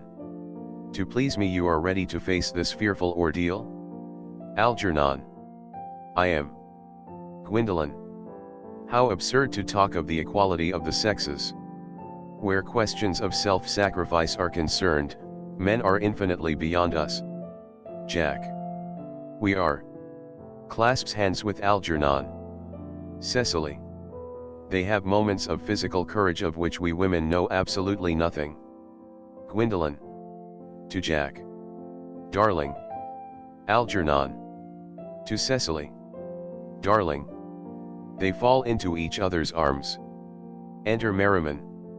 When he enters he coughs loudly, seeing the situation. Merriman. Ahem. Ahem. Lady Bracknell. Jack. Good heavens. Enter Lady Bracknell. The couple separate in alarm. Exit Merriman. Lady Bracknell. Gwendolen. What does this mean? Gwendolen. Merely that I am engaged to be married to Mr. Worthing, Mama. Lady Bracknell. Come here. Sit down. Sit down immediately. Hesitation of any kind is a sign of mental decay in the young, of physical weakness in the old. Turns to Jack. Apprised, sir, of my daughter's sudden flight by her trusty maid, whose confidence I purchased by means of a small coin, I followed her at once by a luggage train. Her unhappy father is, I am glad to say, under the impression that she is attending a more than usually lengthy lecture by the University Extension Scheme on the influence of a permanent income on thought. I do not propose to undeceive him. Indeed, I have never undeceived him on any question. I would consider it wrong.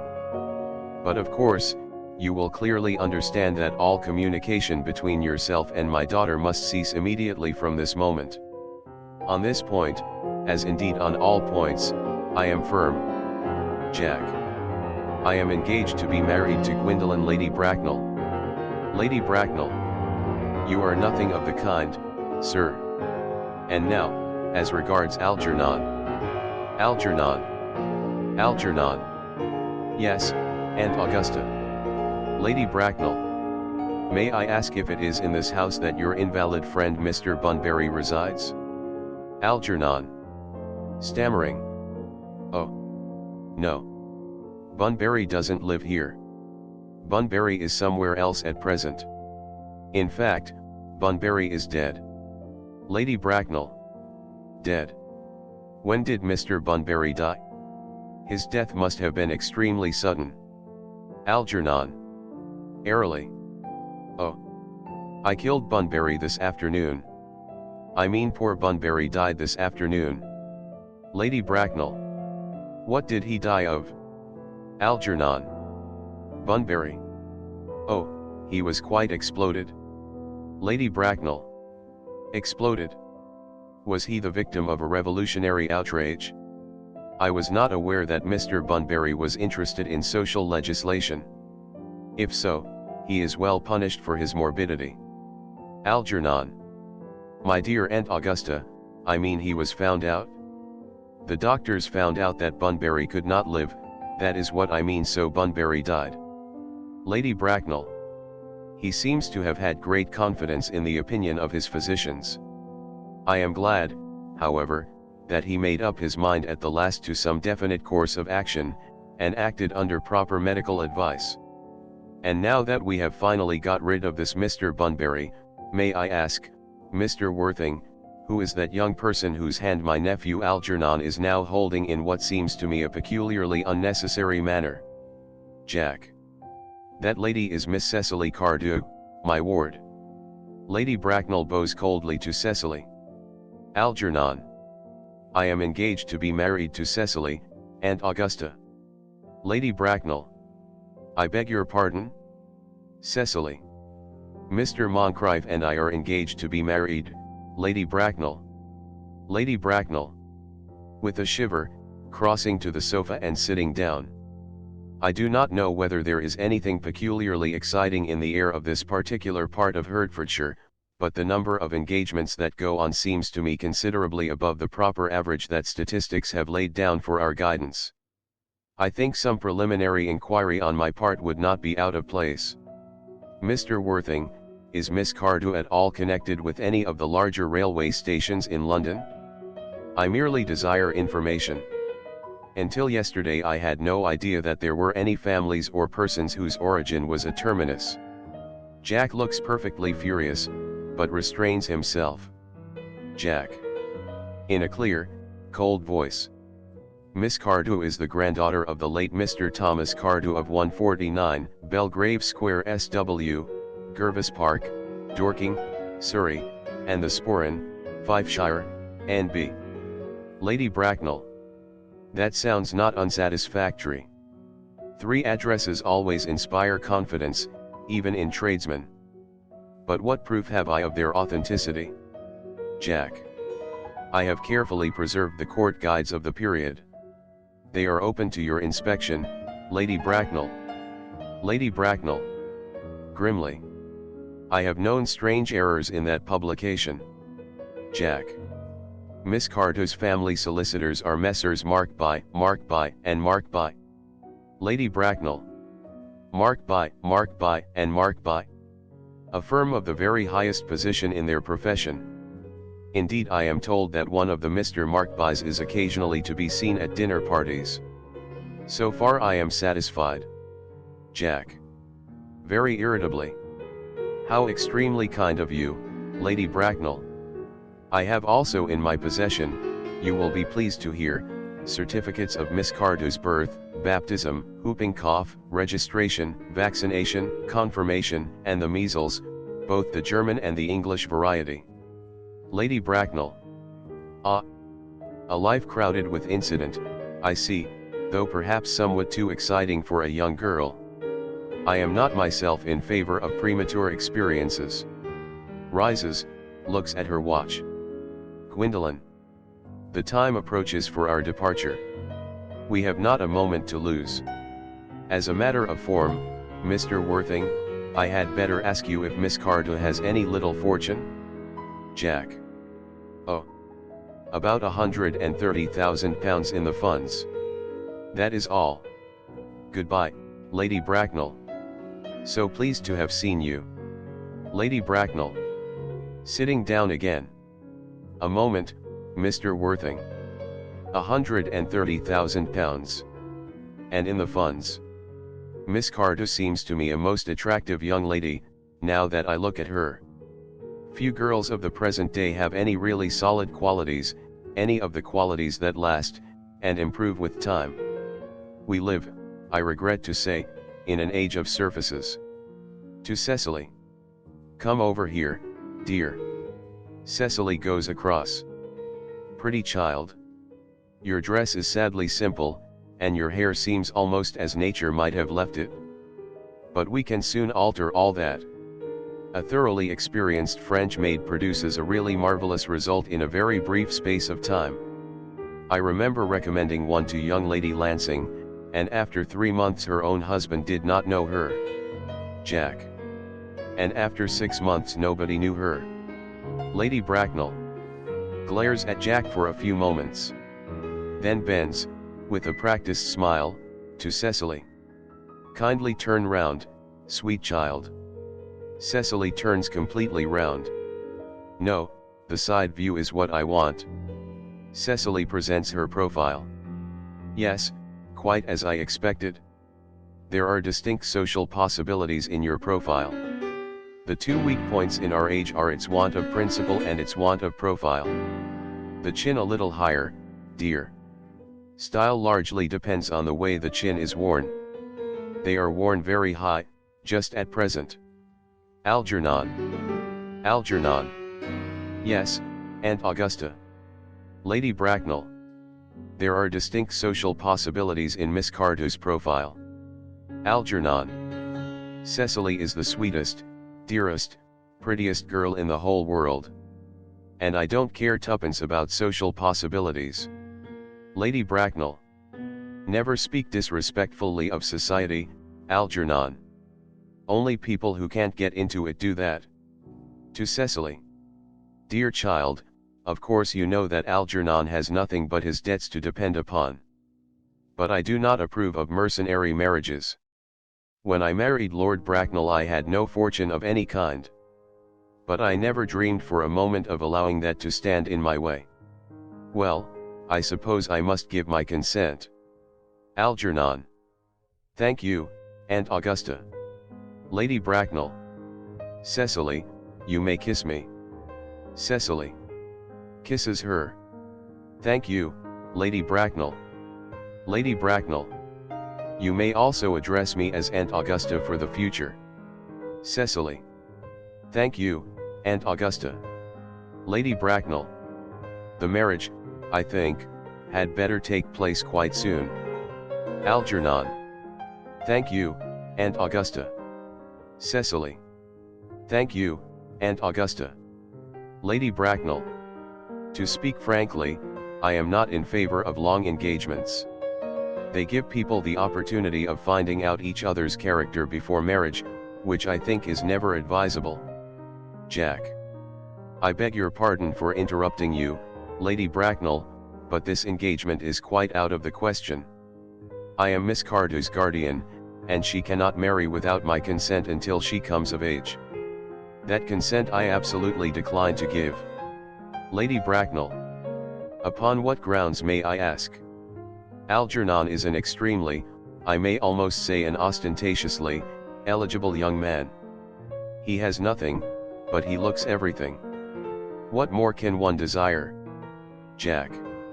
It pains me very much to have to speak frankly to you, Lady Bracknell, about your nephew, but the fact is that I do not approve at all of his moral character.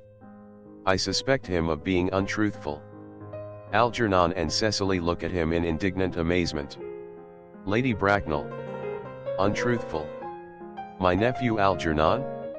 Impossible. He is an Oxonian. Jack. I fear there can be no possible doubt about the matter. This afternoon during my temporary absence in London on an important question of romance, he obtained admission to my house by means of the false pretense of being my brother. Under an assumed name he drank, I've just been informed by my butler, an entire pint bottle of my Perrier-Jouet, Brut, 89, wine I was specially reserving for myself. Continuing his disgraceful deception, he succeeded in the course of the afternoon in alienating the affections of my only ward. He subsequently stayed to tea, and devoured every single muffin. And what makes his conduct all the more heartless is, that he was perfectly well aware from the first that I have no brother, that I never had a brother, and that I don't intend to have a brother, not even of any kind. I distinctly told him so myself yesterday afternoon. Lady Bracknell. Ahem. Mr. Worthing, after careful consideration I have decided entirely to overlook my nephew's conduct to you. Jack. That is very generous of you, Lady Bracknell. My own decision, however, is unalterable. I decline to give my consent. Lady Bracknell. To Cecily. Come here, sweet child. Cecily goes over. How old are you, dear? Cecily. Well, I am really only 18, but I always admit to 20 when I go to evening parties. Lady Bracknell. You are perfectly right in making some slight alteration. Indeed, no woman should ever be quite accurate about her age. It looks so calculating. In a meditative manner. 18, but admitting to 20 at evening parties. Well, it will not be very long before you are of age and free from the restraints of tutelage. So I don't think your guardian's consent is, after all, a matter of any importance. Jack. Pray excuse me, Lady Bracknell, for interrupting you again, but it is only fair to tell you that according to the terms of her grandfather's will, Miss Cardew does not come legally of age till she is 35. Lady Bracknell. That does not seem to me to be a grave objection. 35 is a very attractive age. London society is full of women of the very highest birth who have, of their own free choice, remained 35 for years. Lady Dumleyton is an instance in point. To my own knowledge she has been 35 ever since she arrived at the age of 40, which was many years ago now. I see no reason why our dear Cecily should not be even still more attractive at the age you mentioned than she is at present. There will be a large accumulation of property. Cecily. Algy, could you wait for me till I was 35? Algernon. Of course I could, Cecily. You know I could. Cecily. Yes, I felt it instinctively, but I couldn't wait all that time. I hate waiting even 5 minutes for anybody. It always makes me rather cross. I am not punctual myself, I know, but I do like punctuality in others, and waiting, even to be married, is quite out of the question. Algernon. Then what is to be done, Cecily? Cecily. I don't know, Mr. Moncrieff. Lady Bracknell. My dear Mr. Worthing, as Miss Cardew states positively that she cannot wait till she is 35, a remark which I am bound to say seems to me to show a somewhat impatient nature, I would beg of you to reconsider your decision. Jack. But my dear Lady Bracknell, the matter is entirely in your own hands. The moment you consent to my marriage with Gwendolen, I will most gladly allow your nephew to form an alliance with my ward. Lady Bracknell. Rising and drawing herself up. You must be quite aware that what you propose is out of the question. Jack. Then a passionate celibacy is all that any of us can look forward to. Lady Bracknell. That is not the destiny I propose for Gwendolen. Algernon, of course, can choose for himself. Pulls out her watch. Come, dear, Gwendolen rises. We have already missed 5, if not 6, trains. To miss any more might expose us to comment on the platform. Enter Dr. Chasuble. Chasuble. Everything is quite ready for the christenings. Lady Bracknell. The christenings, sir. Is not that somewhat premature? Chasuble. Looking rather puzzled, and pointing to Jack and Algernon. Both these gentlemen have expressed a desire for immediate baptism. Lady Bracknell. At their age? The idea is grotesque and irreligious. Algernon, I forbid you to be baptized. I will not hear of such excesses. Lord Bracknell would be highly displeased if he learned that that was the way in which you wasted your time and money. Chasuble. Am I to understand then that there are to be no christenings at all this afternoon? Jack. I don't think that, as things are now, it would be of much practical value to either of us, Dr. Chasuble. Chasuble. I am grieved to hear such sentiments from you, Mr. Worthing. They savor of the heretical views of the Anabaptists, views that I have completely refuted in 4 of my unpublished sermons. However, as your present mood seems to be one peculiarly secular, I will return to the church at once. Indeed, I have just been informed by the pew opener that for the last hour and a half Miss Prism has been waiting for me in the vestry. Lady Bracknell. Starting. Miss Prism. Did I hear you mention a Miss Prism? Chasuble. Yes, Lady Bracknell. I am on my way to join her. Lady Bracknell. Pray allow me to detain you for a moment. This matter may prove to be one of vital importance to Lord Bracknell and myself. Is this Miss Prism a female of repellent aspect, remotely connected with education? Chasuble. Somewhat indignantly. She is the most cultivated of ladies, and the very picture of respectability. Lady Bracknell. It is obviously the same person. May I ask what position she holds in your household? Chasuble. Severely. I am a celibate, madam. Jack. Interposing. Miss Prism, Lady Bracknell, has been for the last 3 years Miss Carter's esteemed governess and valued companion. Lady Bracknell. In spite of what I hear of her, I must see her at once. Let her be sent for. Chasuble. Looking off. She approaches, she is not. Enter Miss Prism hurriedly. Miss Prism. I was told you expected me in the vestry, dear Canon. I have been waiting for you there for an hour and 3/4. Catches sight of Lady Bracknell, who has fixed her with a stony glare. Miss Prism grows pale and quails. She looks anxiously round as if desirous to escape. Lady Bracknell. In a severe, judicial voice. Prism. Miss Prism bows her head in shame. Come here, Prism.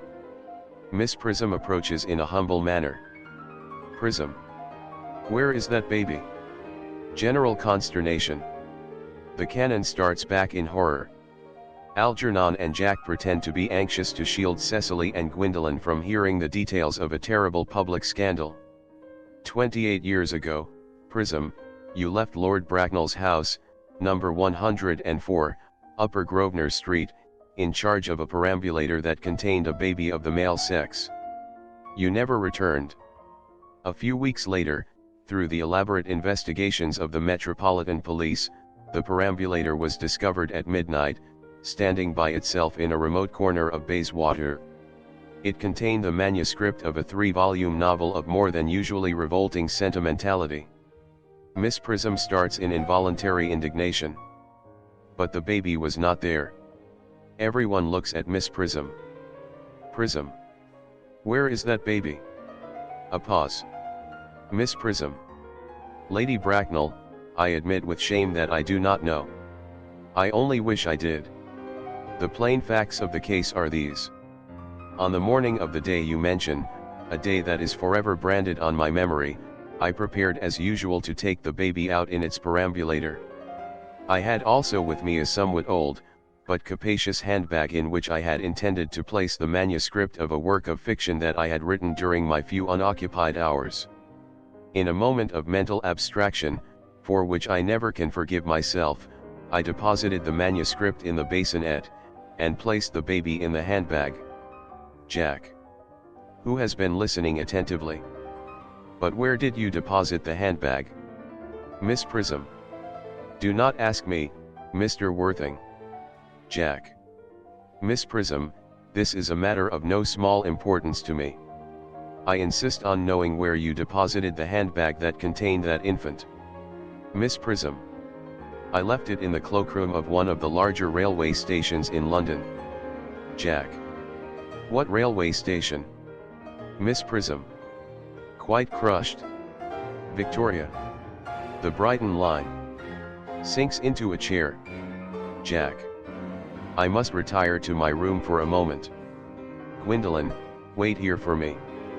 Gwendolen. If you are not too long, I will wait here for you all my life.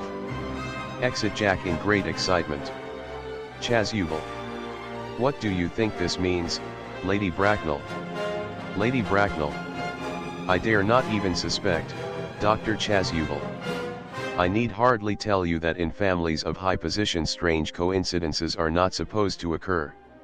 They are hardly considered the thing. Noises heard overhead as if someone was throwing trunks about. Everyone looks up. Cecily. Uncle Jack seems strangely agitated. Chasuble. Your guardian has a very emotional nature. Lady Bracknell. This noise is extremely unpleasant. It sounds as if he was having an argument. I dislike arguments of any kind. They are always vulgar, and often convincing. Chasuble. Looking up. It has stopped now. The noise is redoubled. Lady Bracknell. I wish he would arrive at some conclusion. Gwendolen. This suspense is terrible. I hope it will last. Enter Jack with a handbag of black leather in his hand. Jack. Rushing over to Miss Prism. Is this the handbag, Miss Prism? Examine it carefully before you speak. The happiness of more than one life depends on your answer. Miss Prism. Calmly. It seems to be mine. Yes, here is the injury it received through the upsetting of a Gower Street omnibus in younger and happier days. Here is the stain on the lining caused by the explosion of a temperance beverage, an incident that occurred at Leamington. And here, on the lock, are my initials. I had forgotten that in an extravagant mood I had had them placed there. The bag is undoubtedly mine. I am delighted to have it so unexpectedly restored to me. It has been a great inconvenience being without it all these years. Jack. In a pathetic voice. Miss Prism, more is restored to you than this handbag. I was the baby you placed in it. Miss Prism. Amazed. You. Jack. Embracing her. Yes, mother. Miss Prism. Recoiling in indignant astonishment. Mr. Worthing. I am unmarried. Jack. Unmarried. I do not deny that is a serious blow. But after all, who has the right to cast a stone against one who has suffered? Cannot repentance wipe out an act of folly? Why should there be one law for men, and another for women? Mother, I forgive you. Tries to embrace her again. Miss Prism. Still more indignant. Mr. Worthing, there is some error. Pointing to Lady Bracknell. There is the lady who can tell you who you really are. Jack. After a pause. Lady Bracknell, I hate to seem inquisitive, but would you kindly inform me who I am? Lady Bracknell. I am afraid that the news I have to give you will not altogether please you. You are the son of my poor sister, Mrs. Moncrieff, and consequently Algernon's elder brother. Jack. Algy's elder brother. Then I have a brother after all. I knew I had a brother. I always said I had a brother. Cecily, how could you have ever doubted that I had a brother? Seizes hold of Algernon. Dr. Chasuble, my unfortunate brother. Miss Prism, my unfortunate brother. Gwendolen, my unfortunate brother. Algy, you young scoundrel, you will have to treat me with more respect in the future. You have never behaved to me like a brother in all your life. Algernon. Well, not till today, old boy, I admit. I did my best, however, though I was out of practice. Shakes hands. Gwendolen. To Jack. My own. But what own are you?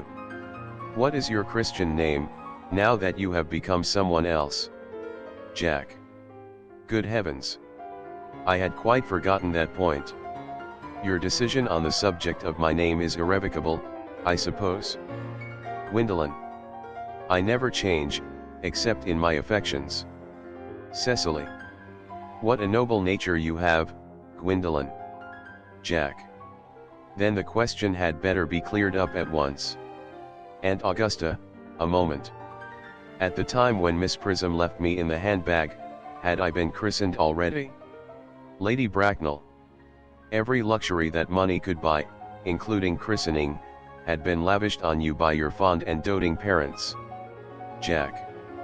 Then I was christened. That is settled. Now, what name was I given? Let me know the worst. Lady Bracknell.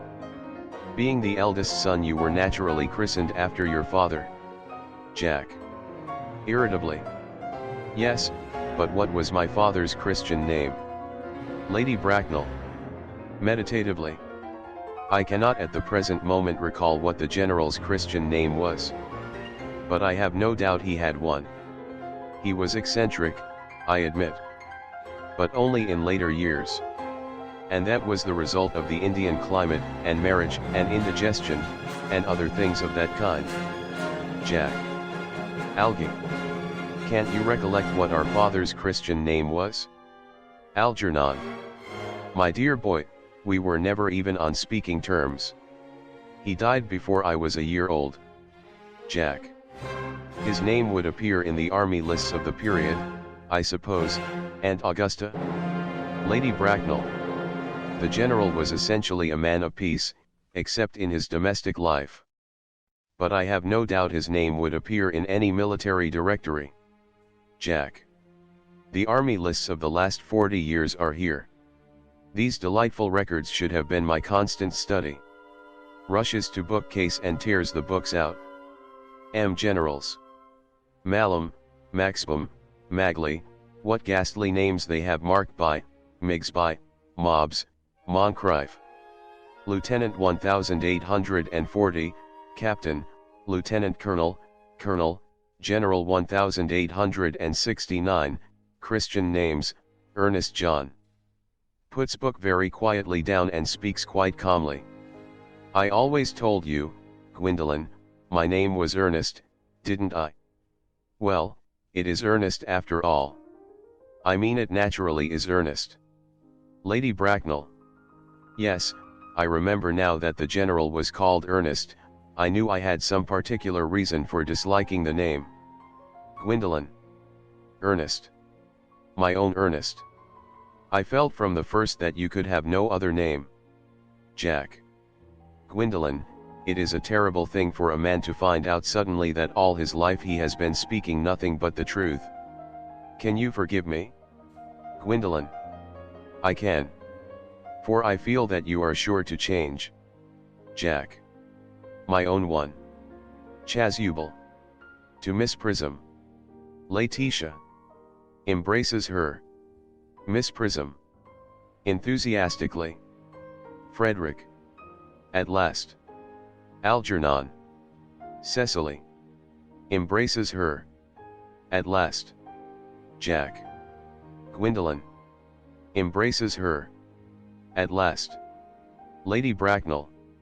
My nephew, you seem to be displaying signs of triviality. Jack. On the contrary, Aunt Augusta, I've now realized for the first time in my life the vital importance of being earnest. Tableau. Colophon. The Importance of Being Earnest. Was published in 1895 by Oscar Wilde. This ebook was produced for Standard eBooks by Alex Cabal and is based on a transcription produced in 2006 by David Price for Project Gutenberg and on digital scans from the Internet Archive. The cover page is adapted from Aubrey Beardsley. A painting completed in 1895 by Jacques-Émile Blanche. The cover and title pages feature the Ligue Spartan and Sorts Mill Gaudi. Typefaces created in 2014 and 2009 by the League of Movable Type. This edition was released on March 10, 2024, 7:12 p.m. and is based on Revision 9414 F55. The first edition of this ebook was released on May 25, 2014, 12 a.m. You can check for updates to this ebook, view its revision history, or download it for different e-reading systems at standardebooks.org/ebook/oscar-wilde/the-importance-of-being-earnest. The volunteer-driven Standard eBooks project relies on readers like you to submit typos, corrections, and other improvements. Anyone can contribute at standardebooks.org. Dramatis Personae. John Worthing, J.P. Algernon Moncrief. Reverend Canon Chasuble, D.D. Merriman, Butler. Lane, Manservant. Lady Bracknell. Honorable Gwendolen Fairfax. Cecily Cardew. Miss Prism, Governess. The Importance of Being Earnest. A trivial comedy for serious people. Imprint. This ebook is the product of many hours of hard work by volunteers for Standard eBooks, and builds on the hard work of other literature lovers made possible by the public domain. This particular ebook is based on a transcription from Project Gutenberg and on digital scans from the Internet Archive. The source text and artwork in this ebook are believed to be in the United States public domain, that is, they are believed to be free of copyright restrictions in the United States. They may still be copyrighted in other countries, so users located outside of the United States must check their local laws before using this ebook. The creators of, and contributors to, this ebook dedicate their contributions to the worldwide public domain via the terms in the CC 01.0 Universal Public Domain Dedication. For full license information, see the uncopyright at the end of this ebook. Standard eBooks is a volunteer-driven project that produces ebook editions of public domain literature using modern typography, technology, and editorial standards, and distributes them free of cost. You can download this and other ebooks carefully produced for true book lovers at standardebooks.org. The scenes of the play. Act I, Algernon Moncrief's flat in Half Moon Street, W. Act II, The Garden at the Manor House, Wilde. Act III, Drawing Room at the Manor House, Wilde. Time, the present. The Importance of Being Earnest. By Oscar Wilde. Uncopyright. May you do good and not evil. May you find forgiveness for yourself and forgive others. May you share freely, never taking more than you give. Copyright pages exist to tell you that you can't do something. Unlike them, this uncopyright page exists to tell you that the writing and artwork in this ebook are believed to be in the United States public domain, that is, they are believed to be free of copyright restrictions in the United States. The United States public domain represents our collective cultural heritage, and items in it are free for anyone in the United States to do almost anything at all with, without having to get permission. Copyright laws are different all over the world, and the source text or artwork in this ebook may still be copyrighted in other countries. If you're not located in the United States, you must check your local laws before using this ebook. Standard ebooks makes no representations regarding the copyright status of the source text or artwork in this ebook in any country other than the United States. Non-authorship activities performed on items that are in the public domain, so-called sweat of the brow work, don't create a new copyright. That means that nobody can claim a new copyright on an item that is in the public domain for, among other things, work like digitization, markup, or typography. Regardless, the contributors to this ebook release their contributions under the terms in the CC 01.0 Universal Public Domain Dedication, thus dedicating to the worldwide public domain all of the work they've done on this ebook, including but not limited to metadata, the title page, imprint, colophon, this uncopyright, and any changes or enhancements to, or markup on, the original text and artwork. This dedication doesn't change the copyright status of the source text or artwork. We make this dedication in the interest of enriching our global cultural heritage, to promote free and libre culture around the world, and to give back to the unrestricted culture that has given all of us so much. Table of Contents. Title page. Imprint. Dramatis Personae. The scenes of the play. The importance of being earnest. Act I. Act II. Act III. Colophon. Uncopyright. Landmarks. The importance of being earnest.